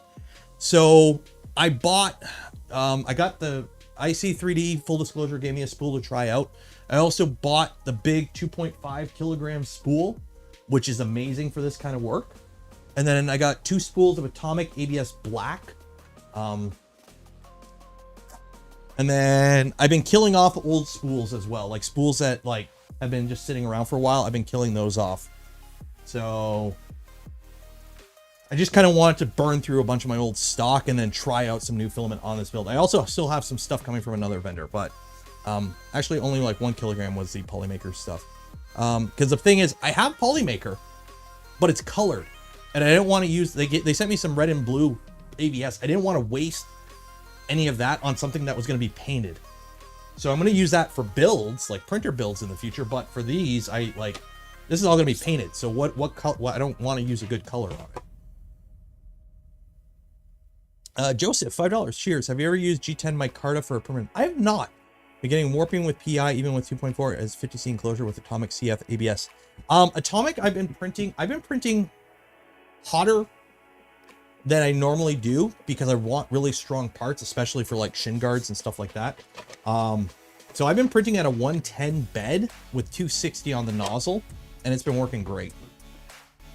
And also all this was printed with brims because I didn't want a 15-hour print failing because the part warped. So I printed everything with a brim, and then just get yourself a deburring tool and then just run it around the edge and you're good to go. Hope the armor lines up. I'm hoping so too. A lot of the stuff I've tried on kind of seems to be okay. Like the shin guards, I know you can't really see, but like I'm not gonna try with my shoes on. These all seem to fit proportional okay. So James Miller, 360 to 390 bed temp, 120 to 160 for PI. Yeah, we're gonna have fun trying to do that on one of my printers. We'll see. We'll see if you can like realistically do it. But here, I'll give you an example. The bamboo, okay? I originally I wasn't gonna print any parts from this on the bamboo. I was gonna do it all on the Vorons and then show it off at Murph next year for like, oh hey, Voron project. But after a while, I wanted to start using this, and I did for some of the parts because a lot of people that I've been following on Twitter that do cosplay or like making like models and stuff like that have been interested in this printer. Because it prints ABS and it's fully enclosed and it's a pretty fast printer. So these are some boot covers. So this is ABS, this is KVP blue. Comes right off the bed. I'm using this is the blank side that comes with like the sticker. I took the sticker off and I'm straight up just using their engineering plate that's meant for PA, TPU, and PC with a little something on it. And it's been working beautifully. Like, you seen how clean that print came off, and it sticks like glue when it's hot. So yeah, I'm not using it the way they want me to, but it's working, so I ain't gonna fudge with it.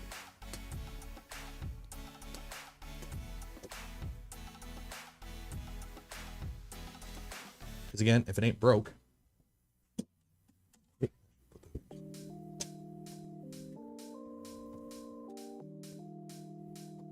But these are printed with their stock settings, even for like support. So if you're wondering, like,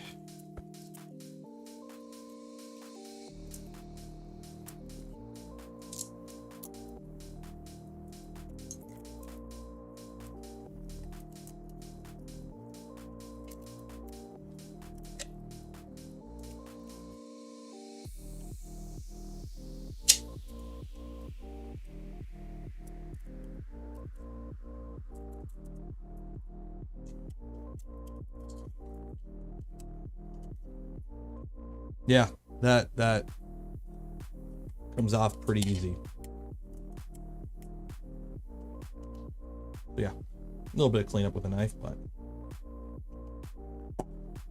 that ain't bad for the complete stock settings for their support.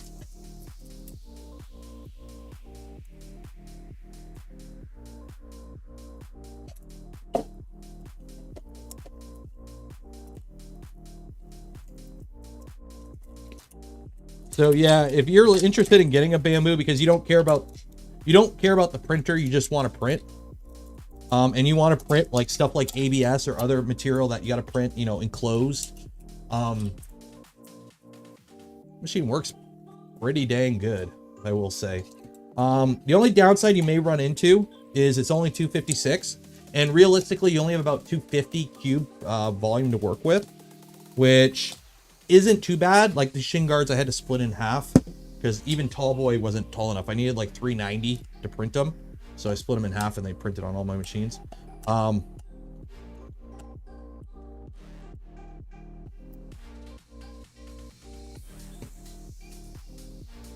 the fact that I can peel off pretty much all the support with just my hands, it's a good sign usually.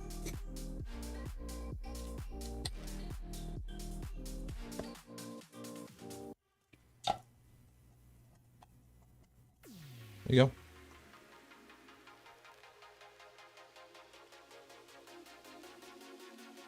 And this is at the high speed too. It was printed vertically like that. So yeah, it works really good. You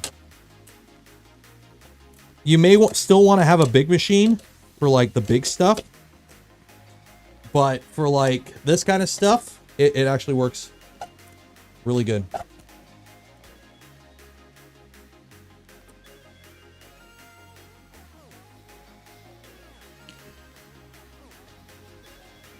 Yeah, this is actually the last part I had to print for the suit, for the actual suit. So technically I can actually put the suit together without the backpack. The backpack is going to use up a crap ton of filament because it's massive though. And then these go on my feet. Ta-da! Yeah. I don't even know how you're supposed to put these in boots. You're supposed to wear these over boots. That is the dumbest thing ever. I'm gonna have to cut out the bottom. I'm gonna reprint these without the bottom. Whatever. Part of the suit. For those wondering, it is part of the suit. It's toe guards, but they I don't know how you're supposed to wear them with boots. Is what it is. Will my wife disown me? Probably not.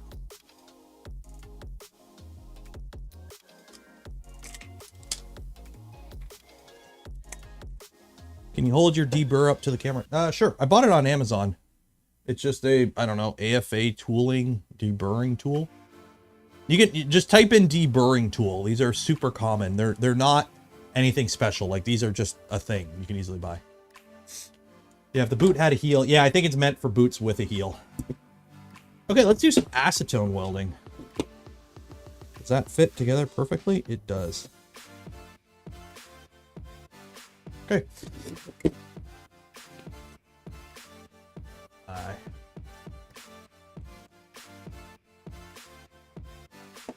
Acetone out.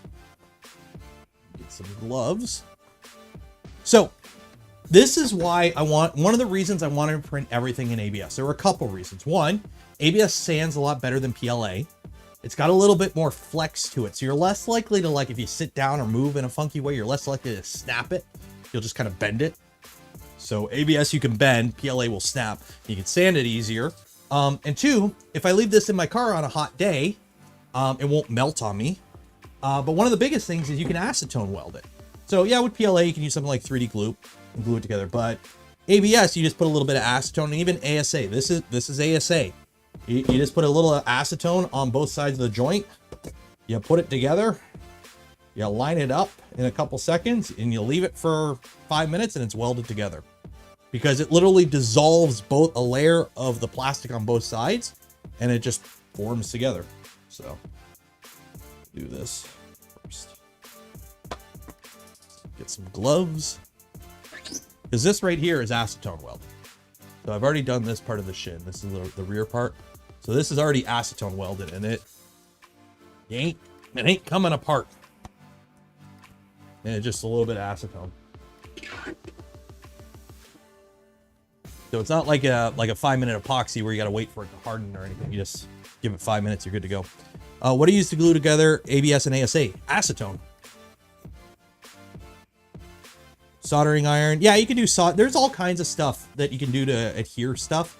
What I probably will end up doing is I'll probably hit it like the backs or the insides of a lot of these parts with like an epoxy to like make like a solid piece on the back of a lot of these parts just so they don't fall apart or something. But a lot of these parts are pretty friggin' solid. Like, I printed all the parts with 20% cubic infill, 3 walls, 4 top, 4 bottom with a 0.2 layer height with a 0.4 nozzle. And I printed everything hot with barely any fan. So like, these parts are like, I'm not breaking this part by hand under normal conditions. Like, I'm sure I could break it, but I would have to break it to break it. So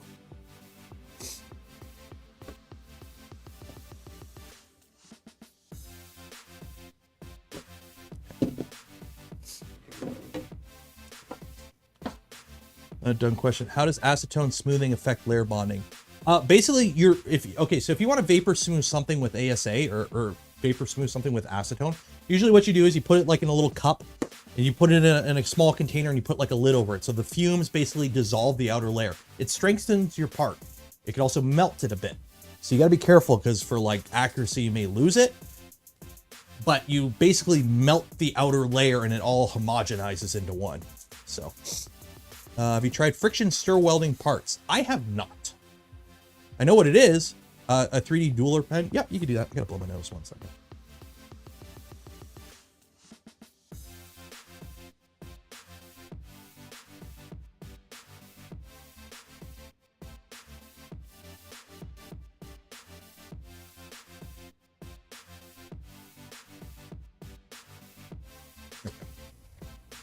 For sure I got allergies right now. Clean the surfaces. Oh, well, they're fresh out of the printer. Like, I haven't touched them with bare hands. So this is just straight up acetone from wherever I bought it. Crappy tire, I think. Do it in a well-ventilated area, wear a mask, all that. Unfortunately, I don't have a mask in here. What I do is I just kind of scuff up the surface a bit with a sanding block. One, just to make sure there's no high points.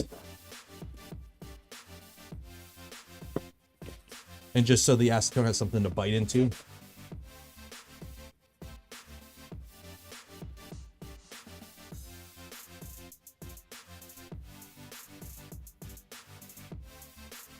Still have micron. Oh, you're always gonna have. I've been living in this basement for the past week with 4 printers printing ABS. I'm sure my lungs aren't too happy with me right now.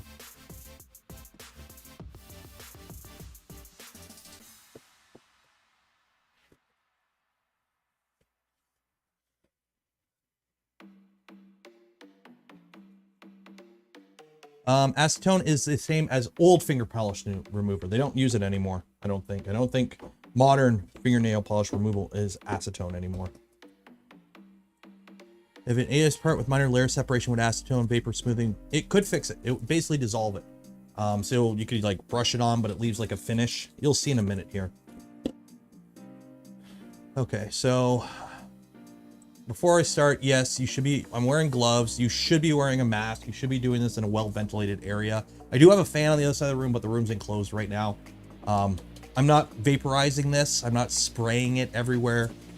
You should be doing this in a safer environment than what I'm doing right now. I acknowledge that. But it's actually not hard. All you do is a little brush. Just kind of paint it on to the one surface.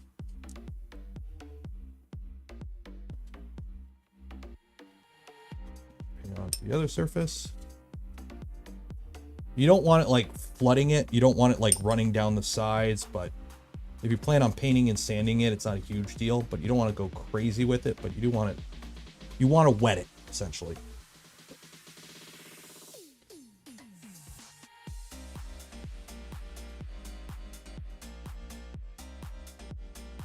Up, push them together.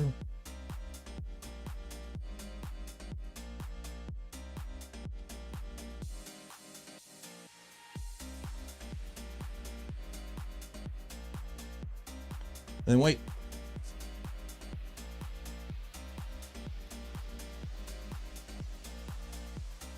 That's pretty much it. And then what I do is I usually run it again on the outside. So what I'll do is once it's kind of together, I'll flip it sideways and do like half of it from the inside. So that way like acetone will seep into the crack and kind of fill it that way and weld it again. And then I'll wait a minute for it to dry and then I'll do the other half. I don't do the whole thing because what can happen is you can actually dissolve the joint and it'll fall apart. So it's a huge cod piece. Hey, gotta be protected. That. So that is ASA. This part's ASA. This is ABS. You can acetone weld both of them. And even I did one part that was PC ABS, and it worked kind of okay. I reinforced it though with some 5-minute epoxy because it didn't really hold up too well.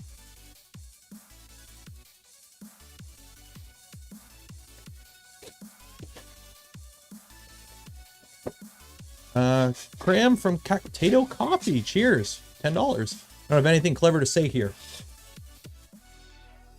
Okay. Yeah, get acetone at most hardware stores. So I remember like when I was first getting into 3D printing, there was some video I watched where somebody was like mentioning they built a big printer so they could print big ABS parts so they could acetone weld it. Like that was why you got an enclosed printer. Like I was watching some video on like, what type of printer should you buy? And it was, oh, if you want to print, you know, do cosplay or weld stuff together, print ABS, you can acetone weld it. Build like a, it was like build a Hevort or Hypercube Evo, I think was the recommendation. This was an old video.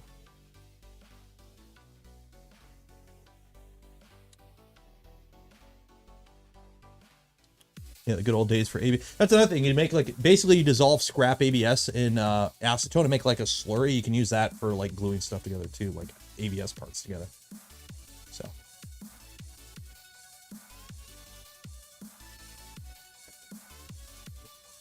I will say I worked in a tool shop where I was exposed to very bad chemicals over a couple of years. So I am pretty liberal with my safety. I'll acknowledge that. I used to wash my hands in kerosene and methanol a lot because they get covered in grease and paint and whatnot. And everyone else on the shop floor did it, so why not? Don't do that. It's very bad. Methanol is very bad for you.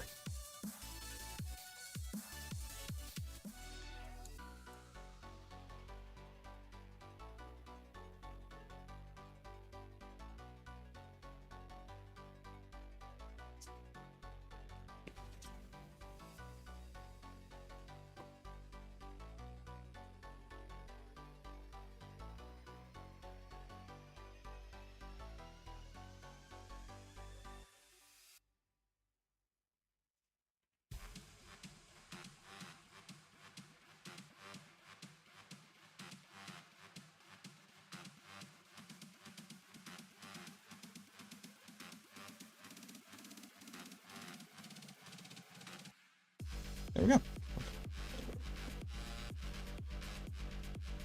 I know I got it in a little cup here, but I put a little like lid over it so that the fumes don't. Acetone evaporates very quick. So if you leave it in a cup, it'll evaporate in like an hour. It evaporates very quick. It's got a very low boiling point. Same with like ice or whatever. So always try to keep it in like an enclosed container or just put like a lid or something over it. Any updates on the toolbox? Next weekend. It's just sitting at the shop. I just haven't got it yet. Same, yeah, oh yeah, when I do all, I actually went, I went on an adventure today to Crappy Tire. And I bought, some glazing Bondo. And I bought some primer. And I bought, some E6000 because that's what the guy in the video used. So I bought some of that. I should have bought more 5-minute epoxy, but I forgot. And I bought some wooden dowels for the blaster. I have a mouse on the way, and a little Orbiter mouse, Black & Decker mouse with a bunch of sanding pads on the way.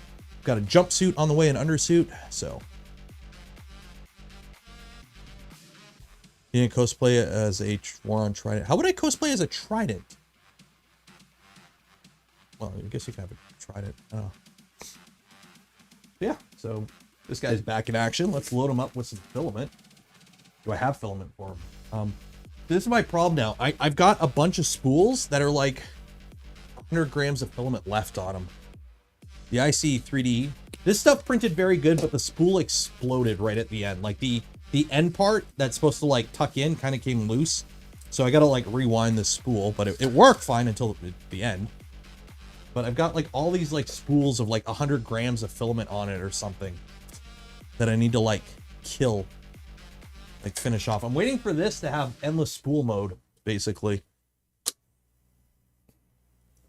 I've got a bunch of Prusament, but it's, what do we got here? We got PC carbon fiber, ASA, but it's the orange. I don't want to waste that. PC gray. I got a bunch of Polymaker stuff, but it's colored. I don't want to waste it. I'm doing the costume because I've been wanting to do something with my printers for years, and I've never actually gone around to doing it. And we're going to do it now, basically. I'm not doing this for anything in particular. I'm hoping to have, if this is good, it's something I would like to bring to Murph next year. That would be kind of cool. But I'm just doing this just cause, like, I'm not building a show accurate costume. I'm changing some things up.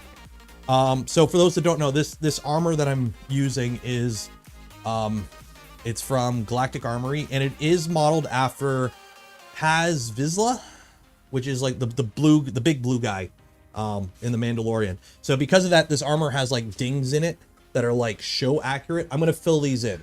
I'm not going to paint it show accurate colors. I'm going to do my own colors. I'm thinking like an urban camo, like a gray black type color scheme. And I'm using a different blaster. I'm changing stuff up. I'm making it my own kind of thing. I might even add more armor to it. So I'm having fun with it, essentially. So it's just something I want to do because I've got a million printers and I've got a ton of filament, and it's been something I want to do for a while. But this is like the first big project, and then we got to build the Death Racer because I'm going to build a Death Racer. So that will be over this, that'll probably be late summer, fall project, I think. I'm adding where? Oh yeah, I'm making it look used, I think. Do pink and blue. No. But I kind of want to start doing more, not just printing stuff, or not just building printer stuff on the channel. So it kind of sucks because I literally printed everything for this and I haven't recorded any video. I'm like, wait a minute, I probably should have recorded, you know, some of this printing, or like, you know, taking some of the support off. No, I've got nothing. So. Do blue and orange. Could do that.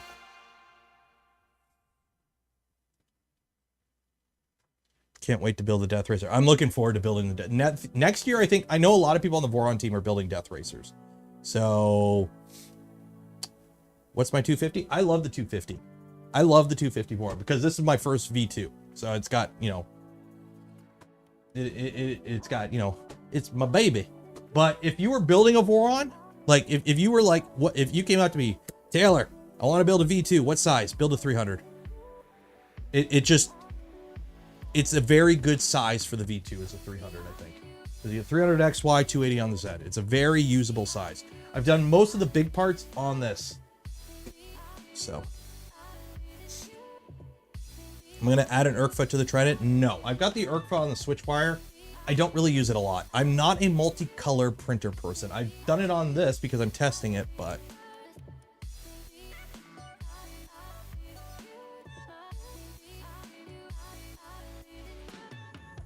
is it worth it to get it not a Prusa Mini? If you plan on modding it, I think so. Do Canadian tuxedo armor.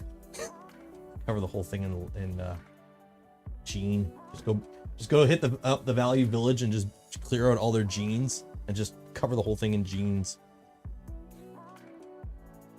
Just denim everywhere. Yeah, the 250 heats up quick. The 350 takes forever. It's a lot of volume in a 350. Build as big as you need, not as big as you want. What would you build? A V-Core scales bigger on the larger sizes. The V-Core is 30-30 extrusions and 9mm belts on the XY. A V-Core scales to the larger sizes better than a Voron. Voron is not meant to be a big printer. It's designed around 250. Like, that's the spec size on the CAD.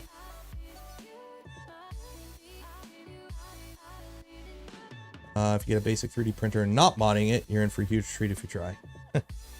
Cost to build a Voron, it depends on the model. It depends if you're self-sourcing, buying a kit. Is the kit that you're buying a full-on kit like the LDO kit that comes with the pre-made wiring harnesses and add-on boards, or are you doing a bomb in a box? Depends what size you're building. On paper, anywhere from like 1,200 to like 1,800. It depends on the size where you're sourcing. I've seen people do it for 1,000. But with today's economy, you're looking 1,200 plus for a V2. You could do a V0, which is the little one, for like 400 to 600, depending on the kit. US plus shipping.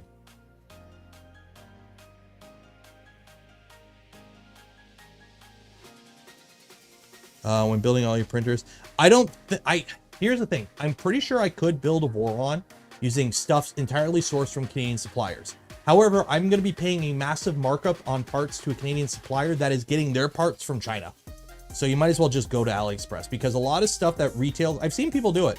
We're like, I'm buying all American Voron. And then it's like, oh, what rails did you buy? Oh, I bought the rails from this website. You go on the website, the rails are just Chinese rails. They're just reselling them for a markup.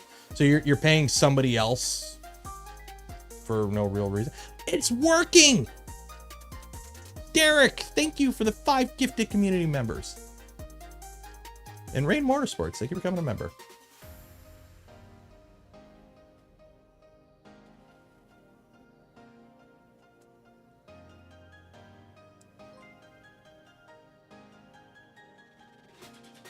When are we getting a Voron nozzle swapper for the ERCFA? Whenever somebody makes it. So now I got to figure out how to not make it beep for all these people, because it's cool and I appreciate it, but I think the beep first be people who buy their membership. I don't know. And Tony Pepperoni. I can't read the rest of your name because it's cut off. Gifted 10 community memberships. So we're going to get another one. It should be doing, is it a separate noise? It should be making a separate noise.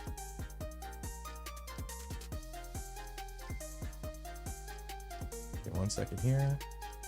I'll listen. So it should be here, I think.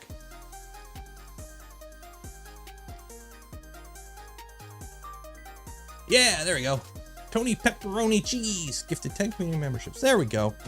It's working. Yeah, I'm so happy. I seen they actually put a Twitter, they posted something on Twitter after the last stream, like, oh hey, it's working now. So I'm like, sweet. No sounds. Oh, you know what? Because I have noise. It's because I have desktop audio quiet, so you guys don't hear the noise. Because I'm very bad with my audio setup. I literally just have desktop audio and then mic. That's the only audio sources. So I got to have a separate browser audio for that, which I haven't bothered setting up. Okay, so there you go. See, now it's solid. So if you look, it's going to be kind of hard to see. There is a slight gap. You can kind of see it there. So what I'm going to basically do now is put my gloves back on, and I'm just going to brush it from the back through half of it. Let it sit like this for a bit, and then it'll seep in and kind of fill it. I'm not going to do it from the front, because at the front, I'm going to Bondo.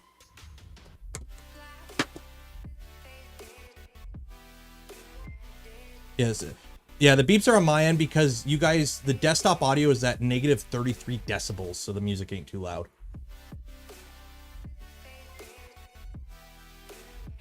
I don't have no fancy Go XLR setup, which I don't really want anyways. I like simple. Tony L, thank you for becoming a member. Remember, if you are a member of the channel or Patreon supporter, make sure you join the Discord. On YouTube, in the community section, there's a link to the Discord. Join the Discord if you're a YouTube member or Patreon supporter. Make sure you link your account because you get access to a fancy channel.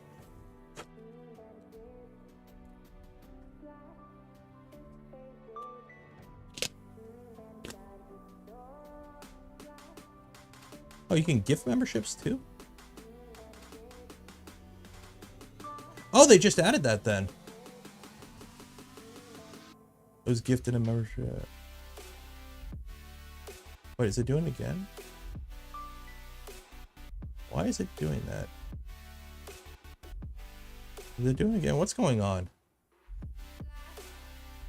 Why is it reading everyone? Is it reading everyone? Okay, whatever.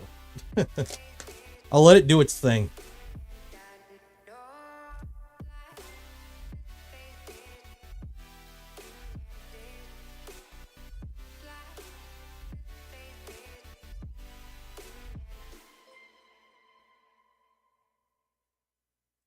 It's a little too much. A little too much. A little too much.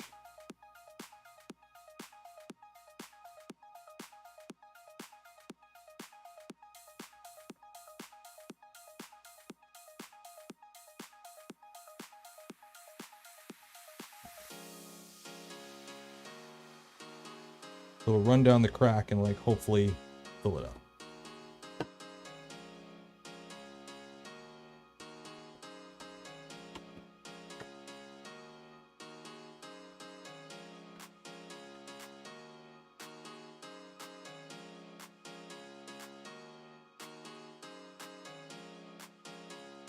And you can see it actually kind of, it works better on I find it works better at dissolving ABS than ASA. It works on ASA for welding, but it dissolves ABS pretty good.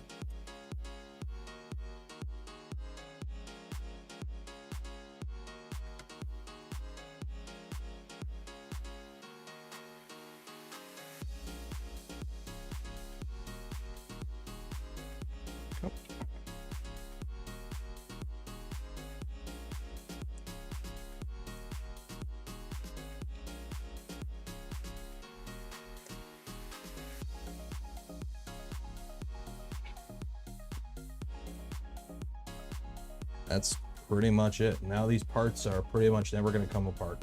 There probably is a little bit, there is a little bit of a seam gap you'll see on the outside usually. Fill it with Bondo and you're good. Senton, thank you for becoming a member. And I think somebody else became a member too. Tony L, thank you for becoming a member.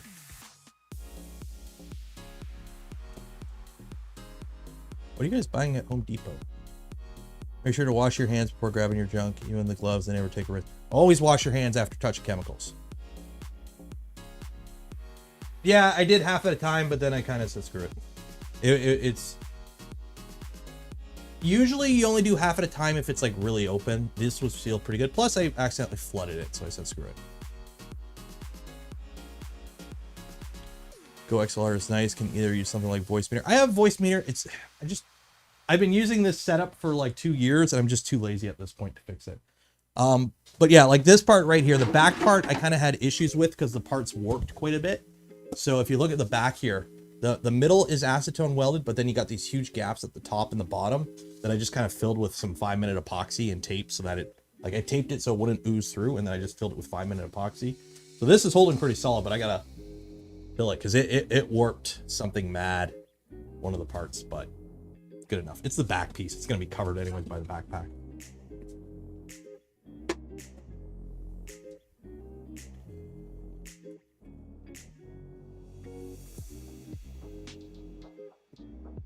Now would be a good time to insert ads. Creators earn more money inserting ads that more viewers are watching. Give it a try. No, YouTube. Shut up. If I wanted to put an ad in here, I would put an ad in here. I don't need you to remind me.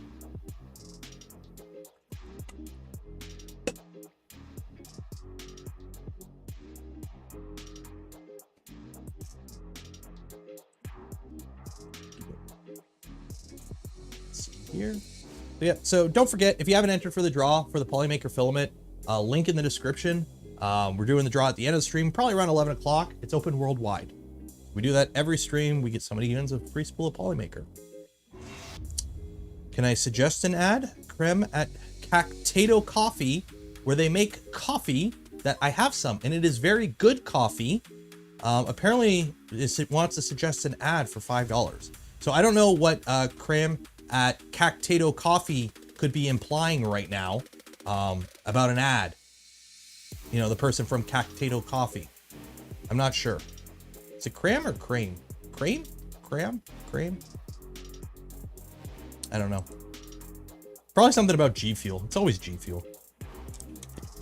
Shop LGT store.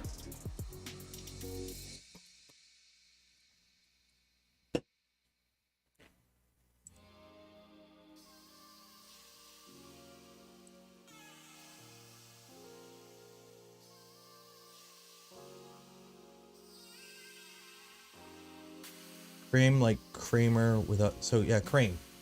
Oh, like Crane, but with a K, so Crane.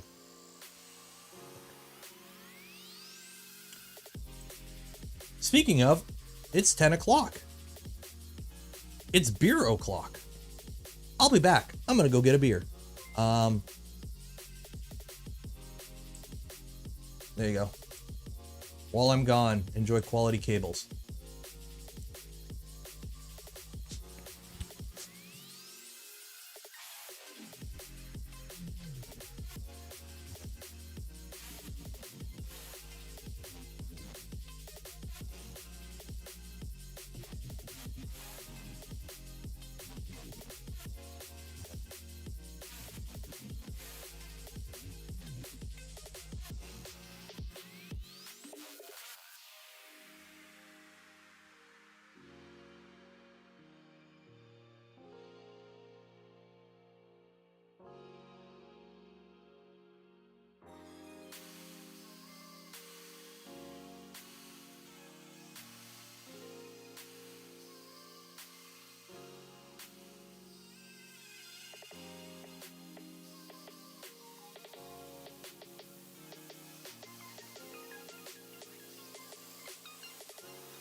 I have to take my AirPods out. If I don't take the AirPods out, they disconnect while I walk away, and then you guys lose music. D-Stot11, thank you for coming a member. No bar in the shop. I don't have room. But today we are drinking Landshark Premium Lager. Island style lager, 4.6%. So that is our beer today, because I don't have liquor. Nero's whiskey. When I was in Goshen, I tried to get some JP Weisers because that's my go-to liquor, and I would like to share. Although everyone sharing liquor probably explains a lot of why a bunch of people got the coof. But anyways, I couldn't find it. I went into a liquor store. It was packed with liquor, and they didn't have JP Weisers. They're like, "What's that?" I'm like, "It's made 4 hours from here."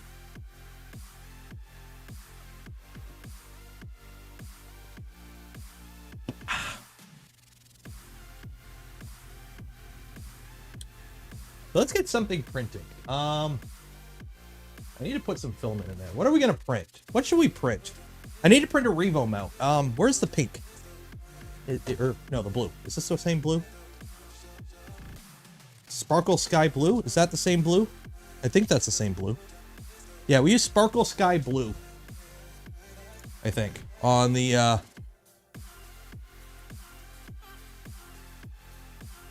yeah. So Sparkle Sky Blue is the blue we used on the Prusa Mini. So we need to print a Revo mount for it. So let's do that.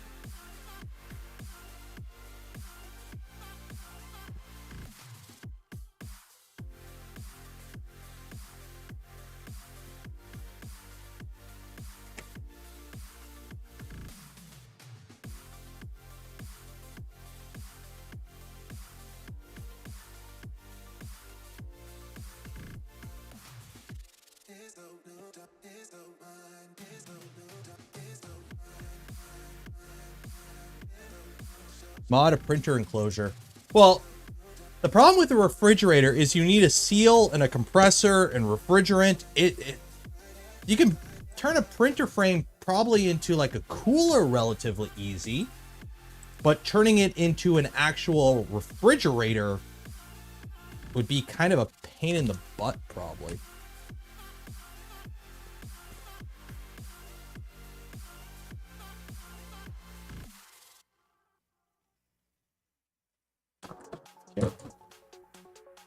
Look how good that camera angle is. Look how good that camera angle is there. Mwah!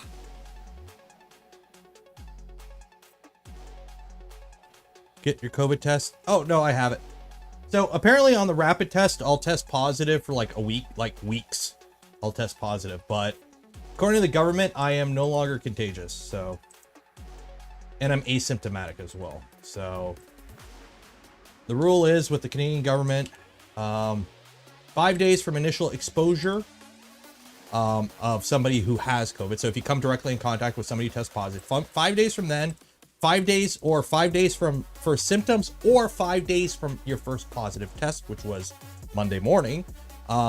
If you are fully vaccinated and you are no longer suffering symptoms, you are clear, basically. We recommend you wear a mask if you go indoors, but you're pretty much clear. So because I was I had no symptoms, and I have all my shots and a booster, and I haven't had any symptoms, and it's 5 days since my exposure. Apparently I'm in the clear. So that's according to the government of Canada. So it's on printables, I think.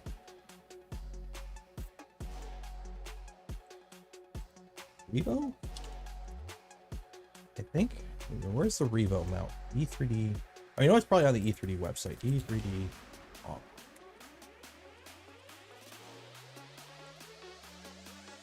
So, the micro? Or actually, company blog. I remember seeing a blog post about it.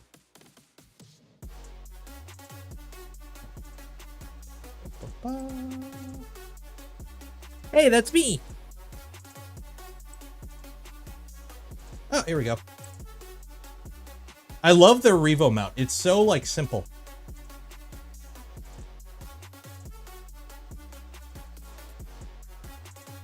Like I love. There we go. Download. So default pre-added support, square nut version. Do I want the square nut version? No. Like, I just love how simple this is. It's one part. That's all it is. one part and it plugs right in with the existing one.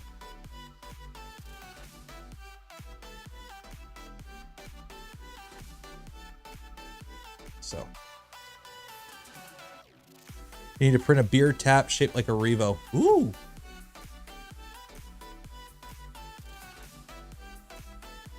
I don't know what the square nut version.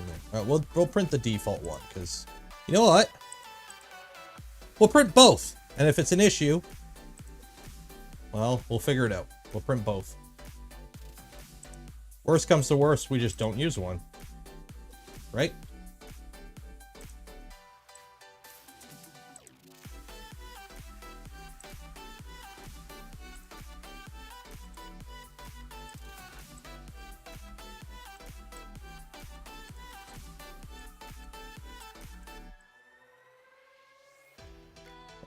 Okay, so print that with my VP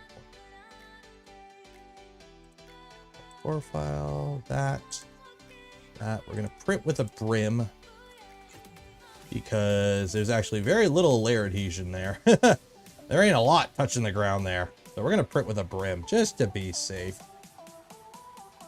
Just to be safe. Oh, did I start heating the bed up? Okay, well, hopefully it sticks. We'll figure it out. I don't even know where the square nut goes, so we'll figure it out.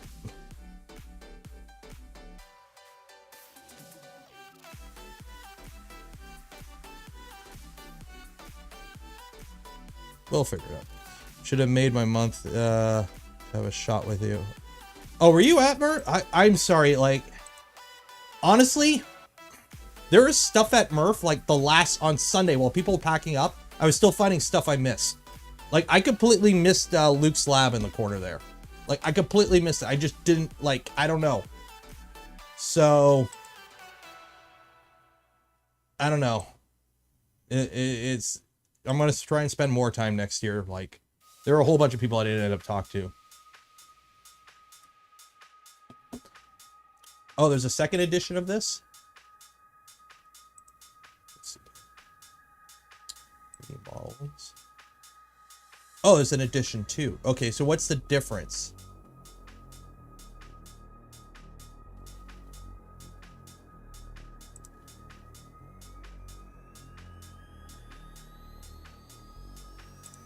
It says E3D on it.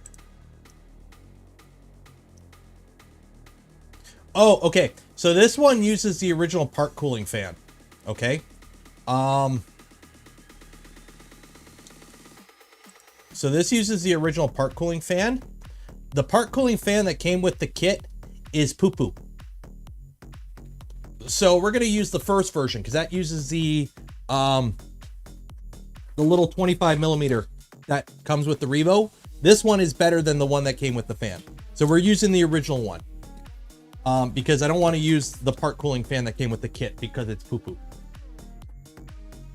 So that's why. I was the big guy who asked if you were Taylor or Tyler. Oh, yeah. Next year, like I wanted to do a meetup, but honestly, so many random people were coming up to me. It was just kind of like, I'll just come up to me. The 2010, it works really good. It's, I don't think it's 2010. I think it's 2015 or it's 1015. I don't know. It's a little fan.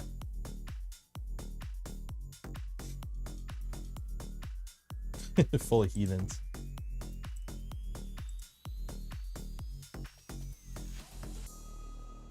Yeah, we're gonna use the version 1, I think, because it makes in comments.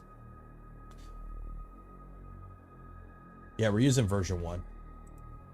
I like version 1. Yeah, because it uses a smaller fan. Yeah, I like that one. I was running around talking to everyone, like. It was like just me running around everywhere. That was honestly Murph for me. It was fun though. Really fun. Scale for ABS shrink. Oh, I think this is designed with ASA in mind. Because the slice part file is ASA. Oh no, PETG. Oh, okay. Just to play it safe.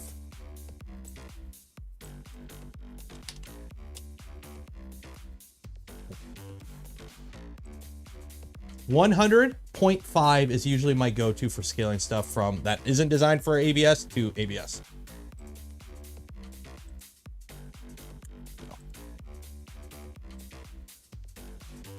That's usually my go-to. Okay, bed's hot. Will it stick? I don't know. We'll figure it out.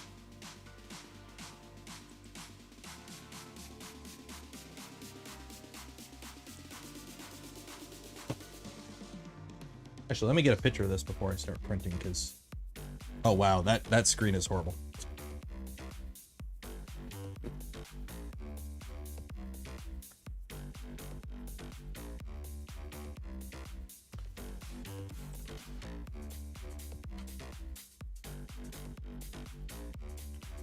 You scale it for TPU? Actually, I think I gotta print another part, because I think that crack on me. We might be okay. I might have to reprint the mount, I think. Yeah, we'll figure that out. We'll see. There are 4 lights. Yes, yes there is.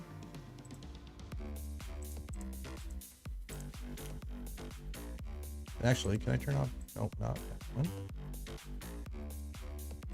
New tab.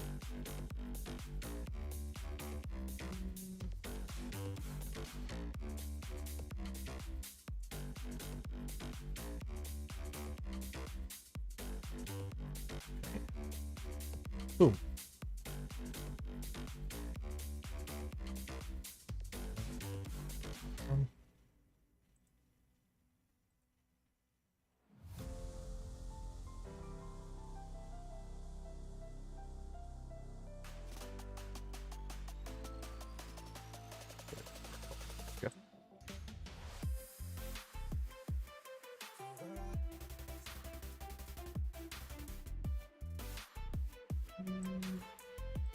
There we go.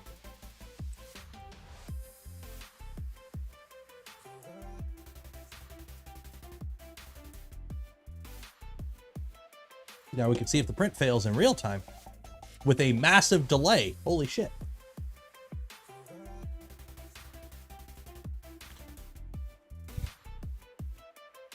ASA and ABS are pretty much the same filament, guys. I know a lot of people think ASA is like super duper better than ABS. Good ABS is pretty much on par with good ASA. ASA is ABS formulated for UV resistance. The thing is, in filament world, you see a lot of good quality ASA out there, whereas you see a lot of bad ABS. So, is the not a Prusa Mini worth it if you have a tight budget? It's $200 cheaper. I know mine has a fan that needs replacing already, and the extruder is giving me issues out of the box. Your money may vary.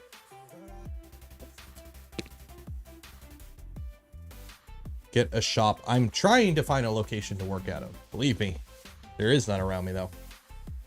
And since I'm self-employed, I'm not driving 40 minutes to work. So I'm trying to find something nearby, which is not a lot of options.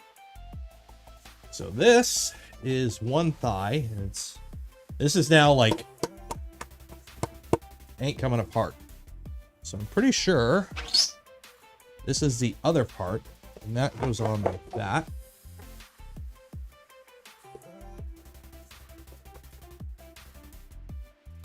And there is one leg piece. So I don't know which leg this is. This is the right leg. Question is, does it actually fit my leg? Let's find this out. Did I ever get my toolbox? It's sitting at the tool shop, or I just got to go pick it up, which I'm going to be doing next week, hopefully.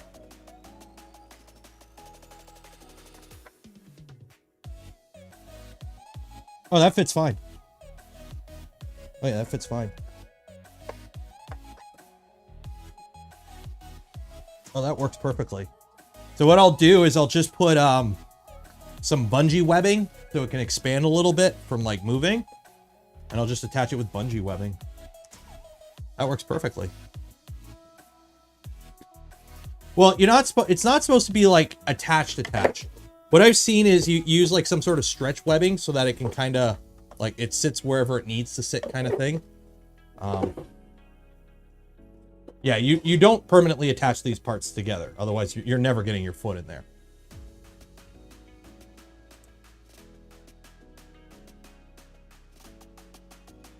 Because it technically is supposed to be like that, but I could figure something out. Lines up really good. That's good. Oh yeah, you got to fit pants in there too.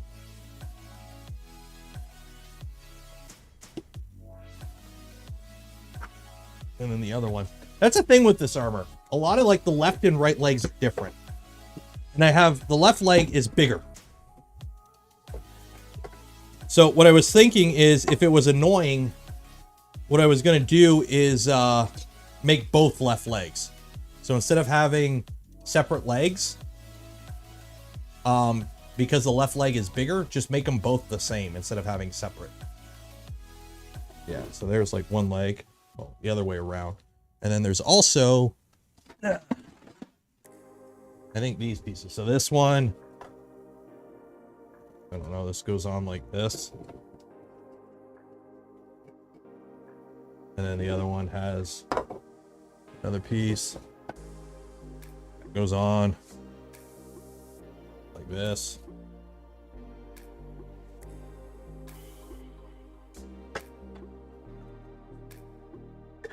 Yeah.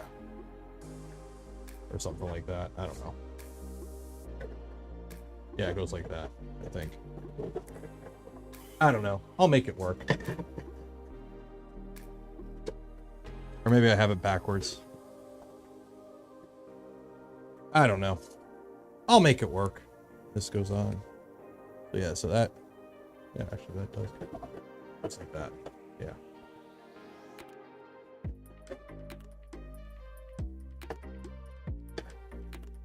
Yeah, no, it goes like that. It's gotta go. I don't know. I'll make it work. I'll figure it out. This goes on this. I don't know. There's a lot to customize. You can do it however you want. So, have I tried TPU? I have not. It's a you can't use it with the AMS. You have to direct feed it in the back, which you can do easily. It's a direct feed tool head. It should feed it fine. I just haven't tried it. That's a lot of plastic. Oh yeah, this is a ton of plastic. This is, I don't know. I don't know how much the Shin Guard weighs, but this is easily like 5 or 6 kilos of plastic altogether. Easily. Easily.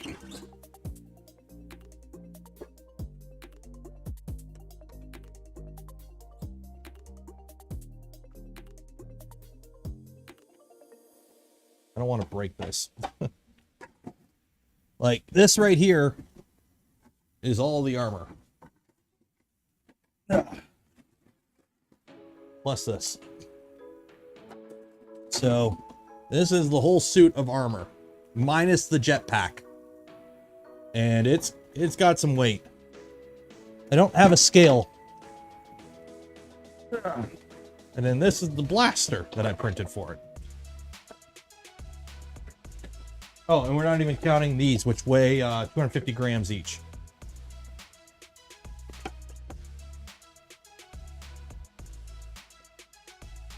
And it's not even painted yet, or sanded, or bondoed.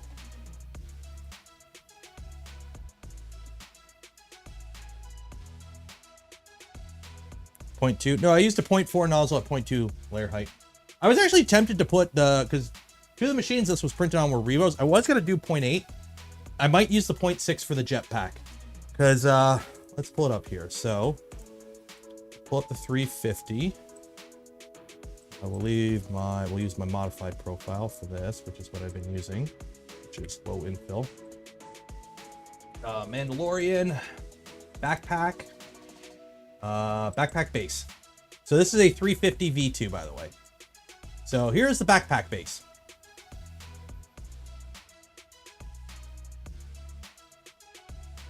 So as you can see, the dark area is where it don't fit in the printer.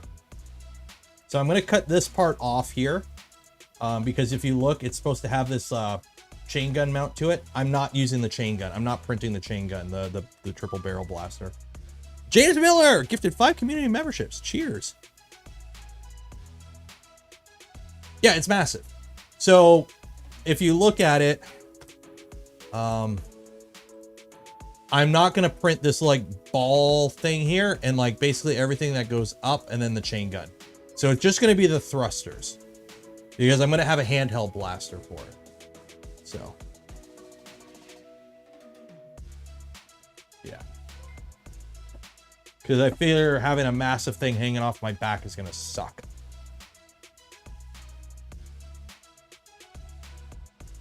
So that's going to be fun.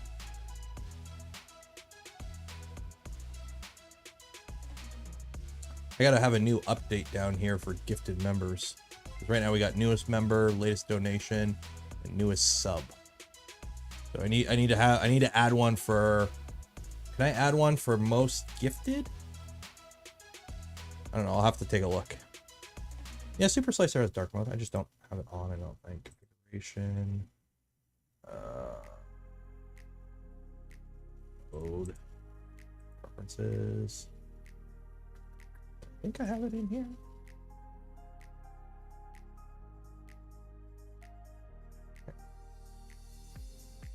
Gooey.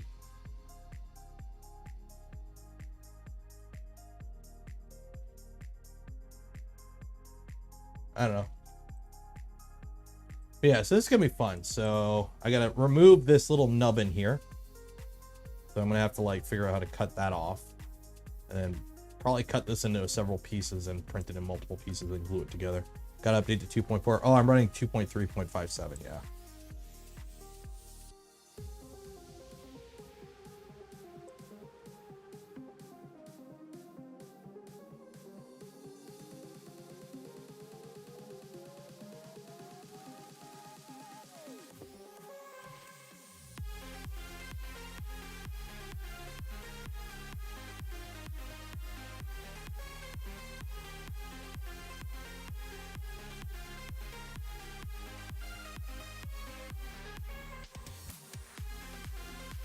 What changes to your profile did Doc make? I'm running Doc's profile from like 2 years ago. I'm running an old profile. So, thoughts on the Nevermore? People who use it like it. I haven't played with it yet. Blender, Bool tools would be good for trimming that SCL. I'll have to give it a try. Can you cut? Yeah, you can cut in Super Slicer. Yeah, like. So for this, you can cut. Rotate part. Oh, wow. I don't know how to rotate the cut. Like I always rotate the object then cut it, but you can cut on the Z.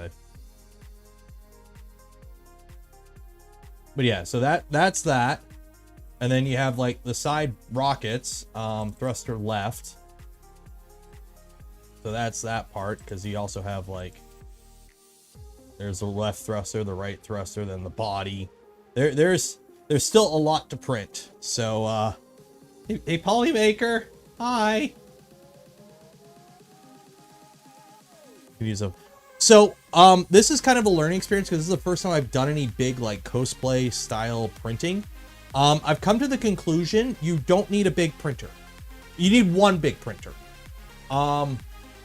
Having one big, slow, dumb printer to do like the helmet in one piece and like the backpack in one piece, yes. But also having a fleet of 300 or 250 printers to just churn out parts, because most of the parts on here aren't that big. But the problem is having multiple printers, you can just, I printed this whole suit in a week. Like less than a week of print time to print all of this plus a blaster. So it makes a lot of sense to have multiple printers if you're really into this, and you only really need one big printer. The rest could be normal size. Have I used an M4? I've used an M4 as a pair to Clockwork. It's a Bowden. So you have the downsides of Bowdens, but you have the pros of Bowdens. Personally, I'm on the direct drive train.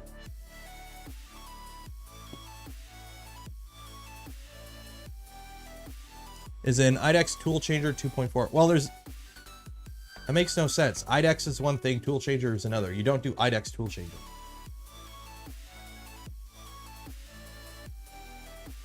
But yeah, like this right here was a 1-day print. So let me, they don't have it all glued together. That goes in there.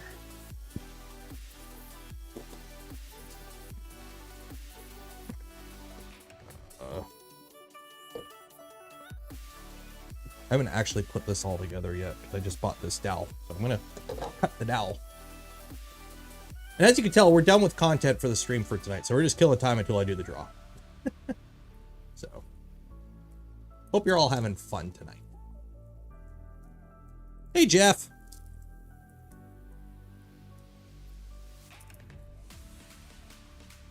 This is why I'm already drinking. I have a saw in here. Do I have a saw in here? I don't know.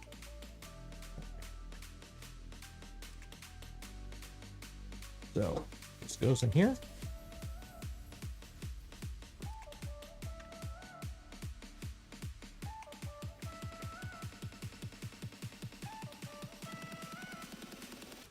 Goes there.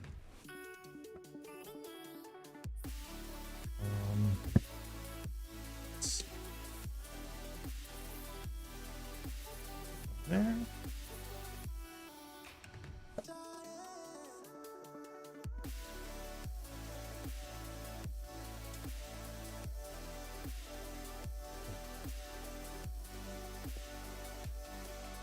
Oh wait, no, that's the wrong part. Oh. Did I put this together wrong? That goes there. That goes in here. Yeah, that goes there. I could have sworn this goes on. This way.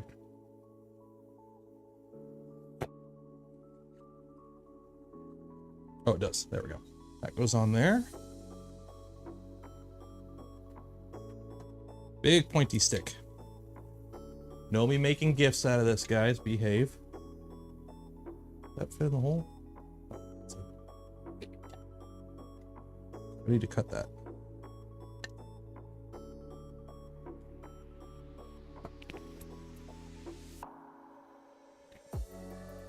I need to cut that. Roughly about, how long is that?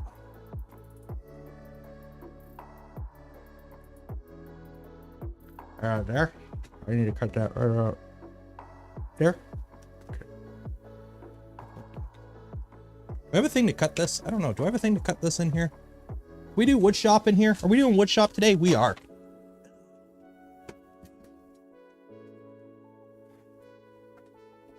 Hehe. Okay, today, class, I'm going to show you how to use the wrong tool for the wrong job.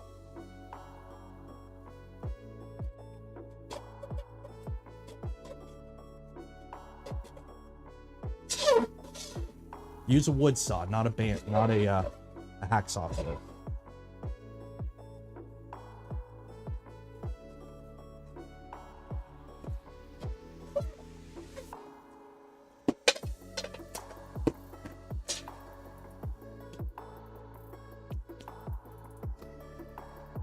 There we go. So that is that. This goes on the end. This guy goes there.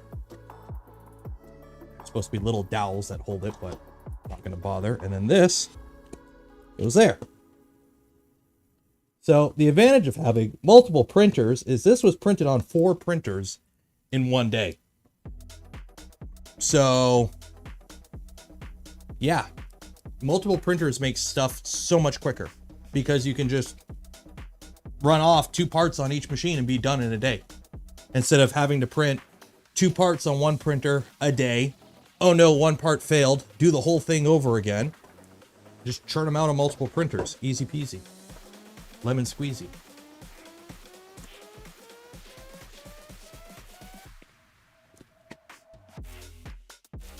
And again, this is all ABS, and this is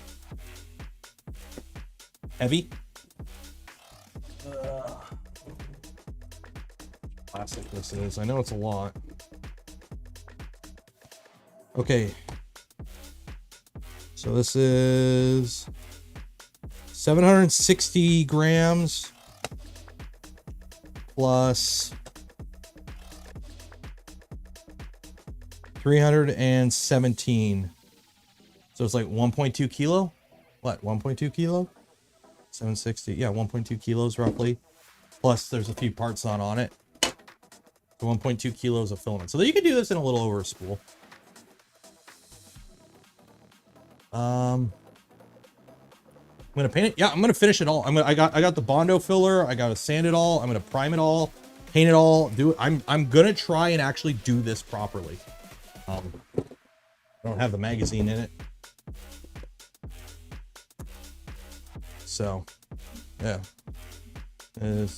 Okay, so once I have all the extra gubbins, I didn't have the magazine in. So yeah, it's probably about a little. It's over a kilo, 1.2 kilos roughly with everything. But yeah, I'm going to try and actually do this all properly and make it an actual thing.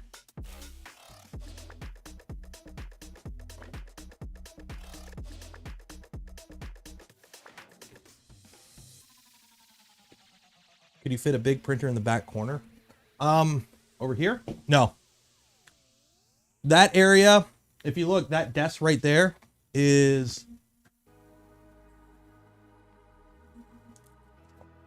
18 inches. 18. I've got 18 inches to the wall. So from the edge of the trident there, because the trident lines up with the front of the bench, that's 18 inches to the wall, and then 24 inches. So it's only 18 by 24 inches back there. Free. Didn't hear it click? You didn't hear the magazine click. My brother in Christ, this is plastic. And it's Star Wars. It's not a magazine. It's a blaster battery. It's actually in there pretty tight. Oh, whoopsie doodles. There we go.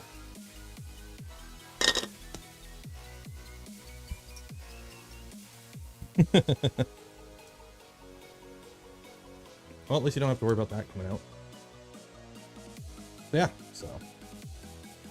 By the way, this grip, I mentioned this yesterday's stream, is comically large. Like, my hands aren't small, but they're not large. I wear a large size glove.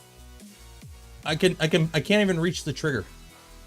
Like, I can't reach the trigger on this. I can barely reach it with one finger, and it's a double trigger. It's like a paintball gun.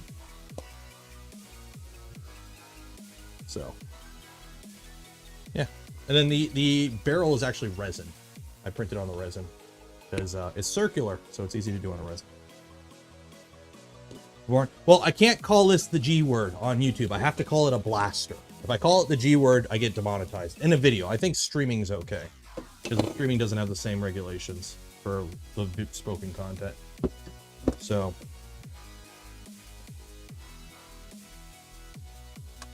the blaster at 75. I like the chonkiness of it.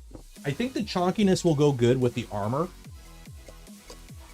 Like, I think it like, honestly, with the light on it, I think it looks a little weird.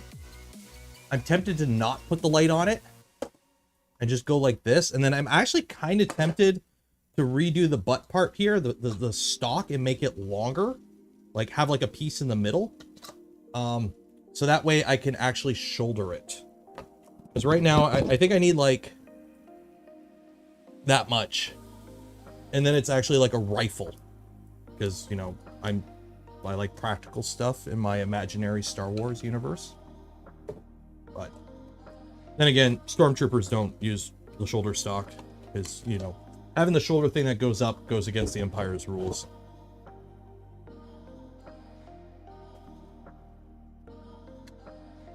Yeah, the Empire can't shoot straight because they don't have the shoulder thing that goes up. Canonically, it was hip fired. This is true. Like, you see Star Wars, they're always like pop, pop, pop, pop. Or pew, pew, pew, pew, pew, pew. But I love how this came out. I love this model. So these models are all Galactic Armory. I'm not endorsed or like promoting them at all, like in terms of any agreement. I just straight up bought their models, and they are very good models. As you can see, it comes in different parts. Some stuff you're gonna have to split up into different models. Some of it's not really the greatest for FDM. Like this part was kind of a bitch to deal with FDM. But the models are very nice, and they're relatively FDM friendly. So shout out to them. It's not endorsed or paid, or I haven't spoken to anyone on the Galactic Armory team. It's just, I'm just gonna buy your shit, and hey, it's good. So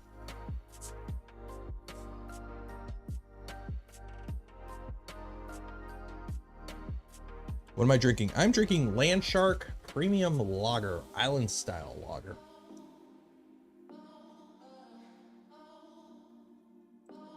Although somebody was telling me I should have used a DE10 blaster, I think it's called.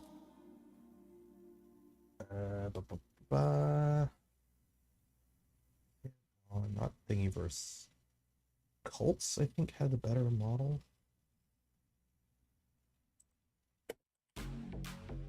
Let's see here. This one. So somebody's like, oh, you should use this one instead, which is just a pistol. And I'm kind of tempted to do this one too. Because it looks like a heavy revolver. But, like, I know Star Wars doesn't make sense, but if you're like a heavy armored guy just walking around with a pistol, it kind of makes... I want a blaster. But that's just me. DCM. Yeah, DC, I have it right here. So... this is the rifle. It's the DC-17M Republic Commando Blaster. So you can buy the printed, like he sells it for $80 for all the printed stuff in this PLA. But you can see even in his hand, it looks massive. But yeah. What the F is Island Style? I don't know. It's like a light beer. You know, it's like what, 4.6%? Yeah, 4.6.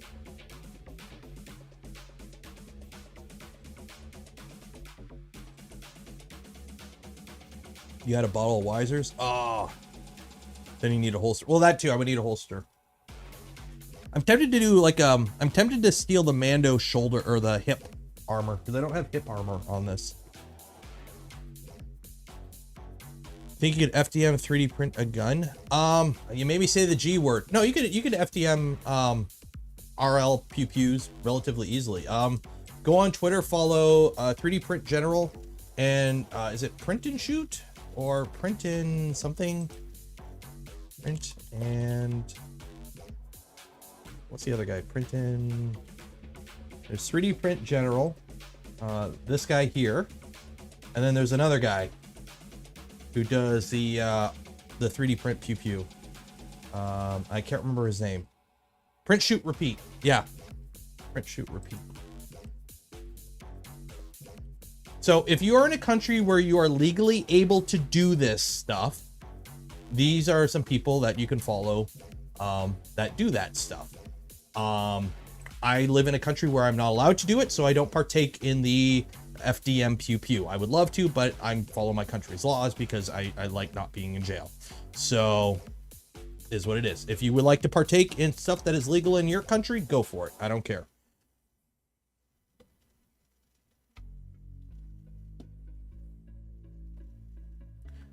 My state just outlawed. But here's the thing. If you're an American citizen, you are allowed to manufacture firearms for personal use. As long as you don't sell them. That's what the whole ghost gun thing is. You're allowed, as long as it's not like a machine gun or a short barrel shotgun, you can manufacture a legal firearm for personal use. You can't sell it. So if you machine it out of wood, you machine it out of metal, you get some pipe at Home Depot, or you 3D print it, you're legally allowed to. And I'm pretty sure that's federal, if I'm not mistaken. Kind of say it depends on the firearm. You have to understand some firearms, wherever the bang happens needs to be metal. Let's be honest, okay? But on certain firearms, where the metal isn't the part of the gun that is the firearm that is the firearm. So like an AR-15, the lower receiver doesn't have a lot of force on it, but that's where the serial number is. So you can 3D print, or I've seen people make them out of wood, the lower receiver on an AR-15, because that's not where the explosion happens. but that's what the government considers the firearm. So depending on the firearm, you can kind of, because it's not really needed to be that strong, it doesn't have an explosion in it, you can kind of get around structural laws. Airsoft legal? I think it is, but you're very limited by speed of the projectile, and it can't resemble an actual, they gotta be like clear, I think. I can't remember, I've never really looked into it.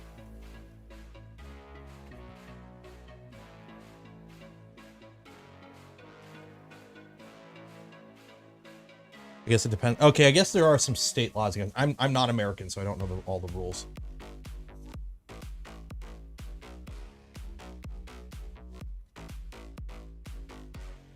It really depends on where you live. I'm just gonna preface this. Follow your local government regulations. Don't break the law. Follow the rules. Be a Boy Scout. Follow the rules, or Girl Scout. Because, you know, holler about freedom all you want, but if you're in prison, you ain't got freedom. So make sure you follow the rules. So, print Star Wars blasters.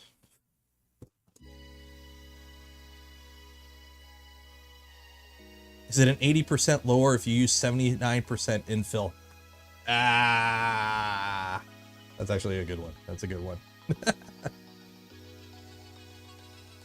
Yeah, I remember watching a Hacksmith video where they made something that was like, I don't know if it was air, or I think they made a railgun, and they couldn't make it, like, they had to tune it down because they were literally breaking the firearm laws in Canada.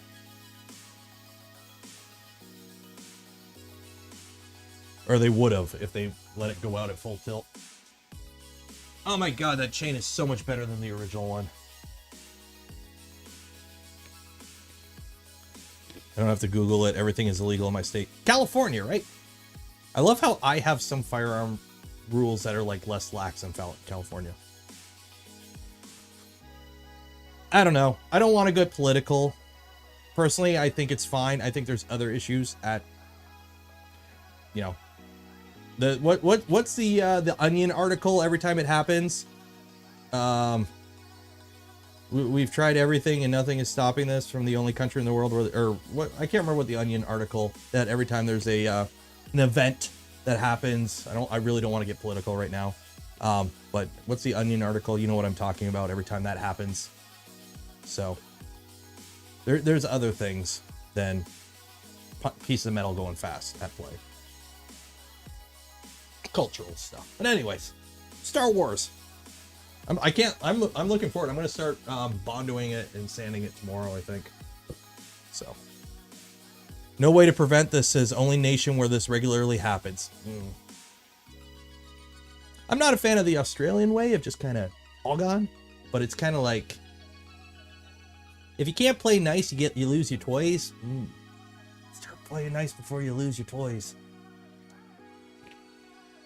So.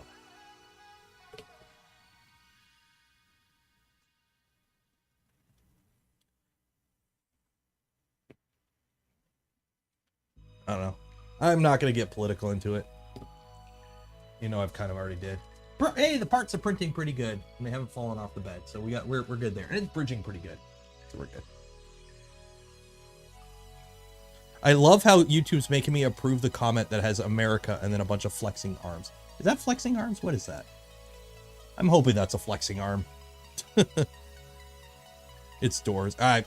Okay. I know I really don't want to get into this, so we're not going to. Simple as that. But yes, it's, I don't want to get into this because I know there's arguments on both sides, and there are people that no matter what, you can't change their opinion. Believe me, we're how many years into COVID, and there's still people bitching about masks and whatnot. So we're just not going to do it. Back to printing. We got 10 minutes to kill before the giveaway. So if you have not entered for the draw to win some Polymaker filament, link in the description. Enter that. Get yourself some filament. It's good shit. Good printer chow. Everyone likes good printer chow.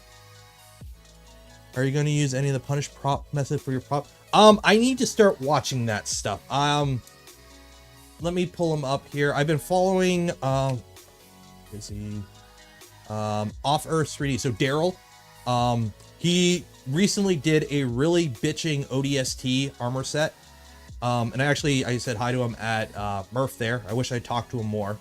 Let me find it here. Yeah. So he recently did this.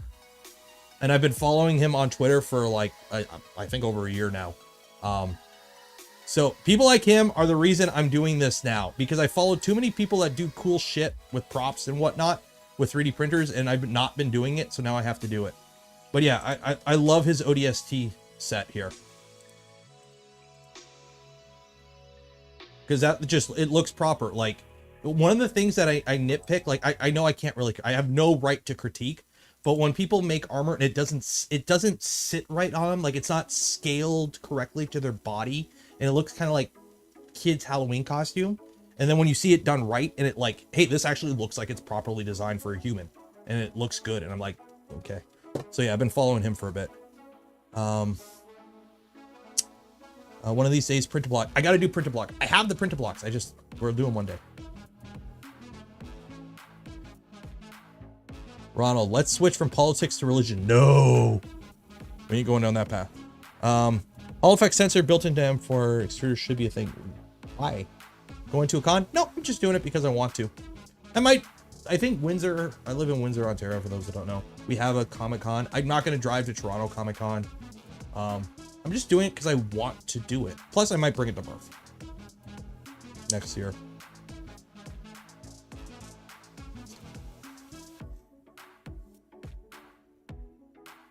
Is it a new link every time? For the entrance, to enter the contest, yes. It's a new link every time.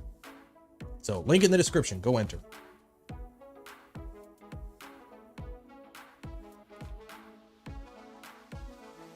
In Canada and Alaska. Okay, you have to understand, Canada's quite large. So in Alaska, they need the pew-pew for the polar bears, okay? I live south of Detroit. I don't need the pew-pew for polar bears here. For the dual Bowden. Are you talking just for like a filament sensor at the tool head to know when it feeds properly? Maybe, yeah. I ran dual Bowden or like a Y-splitter M4 on a switch wire without, like, it worked fine just with no sensor. Do I watch Adam Incognito? I do not.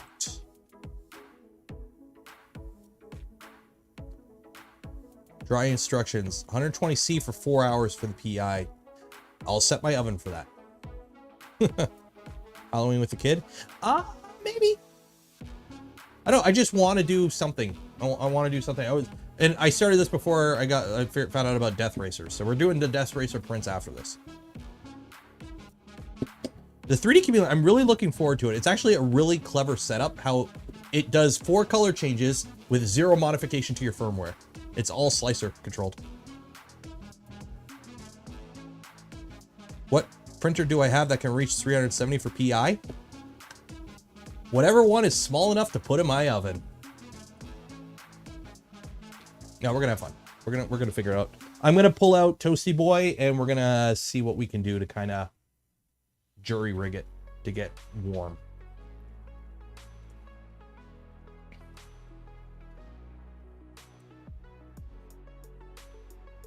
Can you go over how about acetone smoothing whole ABS parts?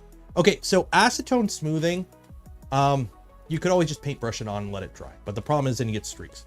So what you do is you take your ABS part, you put it in a small container, like a Ziploc container, and you just put like a glass of get a glass, like a piece of glass, or a glass.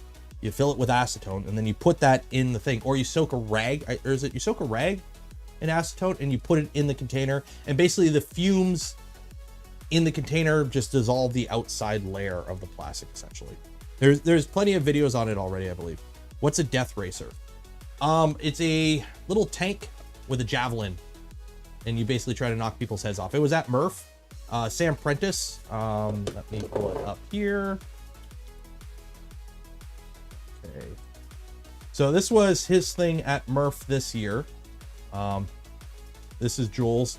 Everyone picked on Joel's because it broke really quickly. But essentially what they are is they're little, here you go. So they're little like tanks essentially, and they have the head is attached to a switch, and then you have a pole on like a little servo so you can spin it around. So the goal is you race around and you try to knock your opponent's head off, because if you knock their head off, it kills the robot. It turns off. So they were having like a battle in the parking lot, and there was like 5 or 6 of them this year at Murph. And then a bunch of us were like, he released the files for him for like $1 on his Patreon. So yeah, it's Rock'em Sock'em Race'em Robots. So a bunch of us are like, yeah, we're totally building these to have fun next year at Murph. So yeah. Well, yeah, you can customize it. So yeah, so I'm building one of those on stream. That will be one of the next builds that we do on this channel. I have the files for it already. I need to order all the parts for it still, but it's something we're going to build on stream here. So what's the core electronics? It's basically just 2 DC motors. I think it's 12 volt, uses a 4S battery, a radio control. It's nothing fancy. Like, you don't need a crazy controller for it. It's about $100 BOM, I believe, plus printed parts. Tank plus javelin equals top comes off. Sounds familiar. Oh, you. Russian tank space program. So yeah, so a bunch of us are building those for Murph next year. Lulzbot has a Core XY. Lulzbot has had a Core XY for a bit, apparently. They've been using it in their print farm. And I guess they're thinking about bringing it to market. But you have to remember, Lulzbot isn't Lulzbot. Although the people I talked to at Murph were good people. So it's like Lulzbot now versus traditional Lulzbot, completely different company, just Lulzbot in name only. So.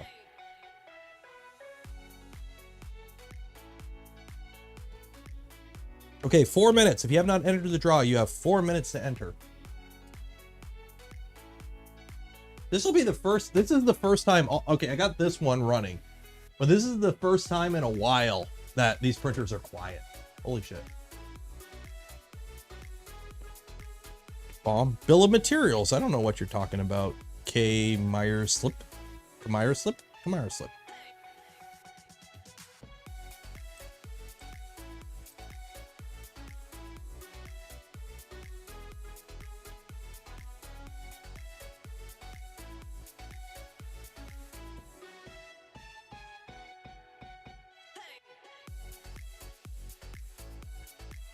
Who is pinging me? Why am I getting pinged? Who is pinging me? You ping me while I'm on stream. I don't see it.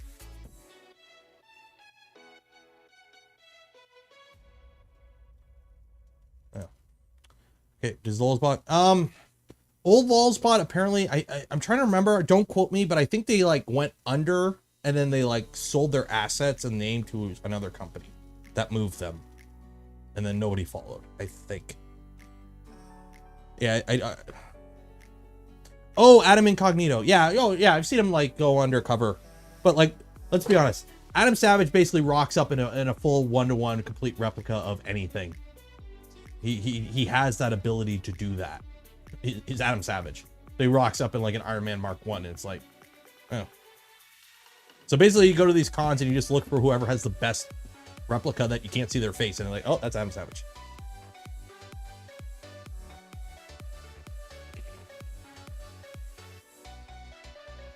Also, I got the beard cleaned up before Murph. Okay. Although, I'm not liking the gray, the tinge of gray I'm starting to notice. Getting old sucks. Have you watched it? Go watch the, if you don't watch Corridor Digital, they just did some stuff with Adam with like fake knives and stuff. That was really cool. In November 2019, Elf Objects announced that all of its assets have been acquired by Fargo Additive Manufacturing Equipment, Fame 3D. Yep, so yeah. Fame 3D bought Lulzbot. Yeah. So Lulzbot now is not traditional Lulzbot. Lulzbot pretty much went under, and all the assets in the name were purchased by another company. So like kind of how like Radio Shack is shilling NFTs now, that's not Radio Shack. Not surprised. You know what? I finally saw one of their Lulzbots, like an actual Taz. They had one at Murph. That thing is a tank, but it's ancient AF. Like, I don't know. Do they still sell Lulzbot? So nothing against Lulzbot. I got nothing against the folks at Lulzbot. But the Sidekick is a bed flinger for the cost of a Prusa. It's a V-wheel bed flinger for the cost of a Prusa. Yeah, they're still selling the Taz Workhorse. $3,000 for literally a printer from like 6-7 years ago. It's still running 8-bit Marlin. It's still got A4 988s or DRVs or whatever on it. Like, this is the same machine from, you know, decades ago almost. This thing's ancient. 3mm filament, and it's $3,000 still. Lulzbot Mini 2, $1,500. Kaz Pro, $5,000.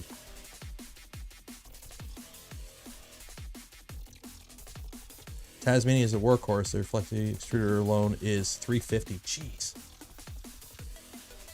Them government and education contracts have got to be paying out big time. Okay, let's give away some filament. If you have not entered, you have until I pull up Wheel of Names and get it all set up, because I overran. I told you had to 11. So we got 785 responses. I'm closing it in 8 seconds. So when I clap my hands, it's done. There's an 8-second delay, so you're gonna have like 8 seconds to enter, and then I'll close it. So there we go. Boom. Somebody got in at the very last minute.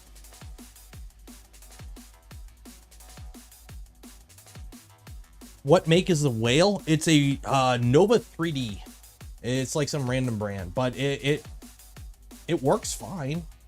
I've got nothing against it. It's a fine resin printer.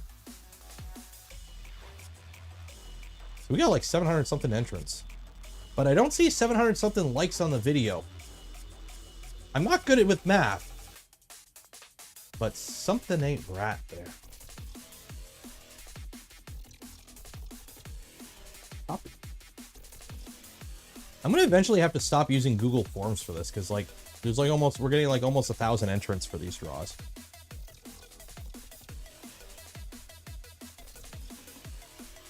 Look at the price of the G-Max Pro. I don't want to. Jay-Z got the Taz free. So the reason Jay-Z, 2 cents there, he got a Taz is because he's sponsored by Micro Center. So Micro Center said, come in and we'll give you a 3D printer. And he just went, this one's big. That looks cool. So if you don't know anything about 3D printing, the Taz looks like a cool machine. If you don't know anything about it's big, it's strong, it's bulky, it must be good. It's 6 years old plus, I think. But he didn't know that. So they gave him just a machine they had sitting on and they're probably like, oh geez, we finally got rid of this thing. So that's why he got a Taz. So it's not Lulzbot gave it to him, Micro Center gave him the machine that's probably been collecting dust for 5 years. So okay. So I was locked in my basement for 5 days. I started my thing on what day did I get locked in here? The 27th. So I need a number between 1 and 27. And oh shoot, nope. That don't count. That don't count. I'm not looking at it. I gotta remove or close. I don't know who won. That does not count. Okay. I did not see who that was, but I need a number between 1 and 27. So I gotta scroll up. 7. So shuffle 7 times. 1, 2, 3, 4, 5, 6, 7. We have rules. We do this a certain way. Don't worry, I literally have no idea who won that. So, Amazon Prime. Okay, the porn bot. Yep, the porn. You know what? We haven't seen porn bots in a while. They show up when we hit 420 likes, and we haven't hit 420 likes, so that's why we got no porn bots today. Okay, the winner of the spool is Sambo Jones. Congratulations. Congratulations, Sambo Jones. You won yourself a spool of Polymaker filament. You'll get an email from me after the stream ends with a little form you got to fill out. Fill out that form. You'll get some filament. A couple days to a couple weeks, depending on where you live in the world.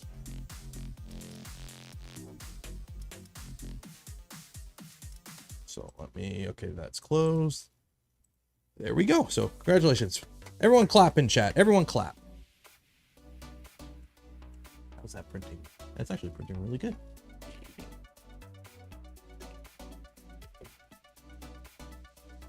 Everyone likes printer food. So are we going to end the stream there? Are we going to end the stream there? I think we're going to end the stream. I don't know. Anything else you guys want me to look at before we call it there? I think that's about it. We got the printers fixed. I can't believe how much better that looks. Micro Center nearly went bankrupt due to committing fraud in California. The whole CRT size bug. Oh, that must have been a while ago. Nobody buys CRTs anymore.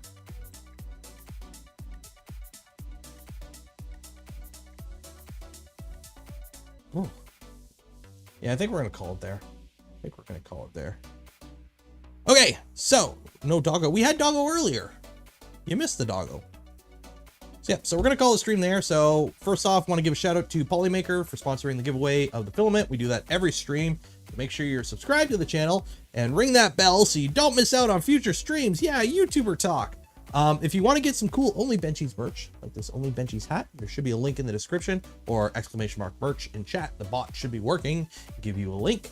There is the temporary shirt from the Honey Badger / Nero 3D shirt from Murph is available for a limited time only on that store if you want to get one of your own. For those that donated to the stream, became members of the channel, or gifted memberships, which there are quite a few of you tonight, you are all awesome. I would not be able to do the things I do and create the content I create without your continued support. You make this all possible, so thank you. For everyone else, I hope you enjoyed the stream tonight. I hope you learned something new. I hope you had some fun. Or hopefully I just made enough random noise in the background to keep you entertained while you did whatever it is you're doing right now. I know what you're doing, Frank. Put it down. Put it down. So yeah, it's Saturday night. I will see you all on Tuesday when, I don't know, I'll figure out something to do Tuesday. I figure something out to do for every stream. Otherwise, we'll just print. I don't know. Hopefully the chameleon shows up by then. Or I got a few printers on the way, so maybe we'll unbox something. We'll see. Whatever happens, happens. See you Tuesday. Be safe out there. Wash your hands. Enjoy the rest of your weekend. And cheers. Take care.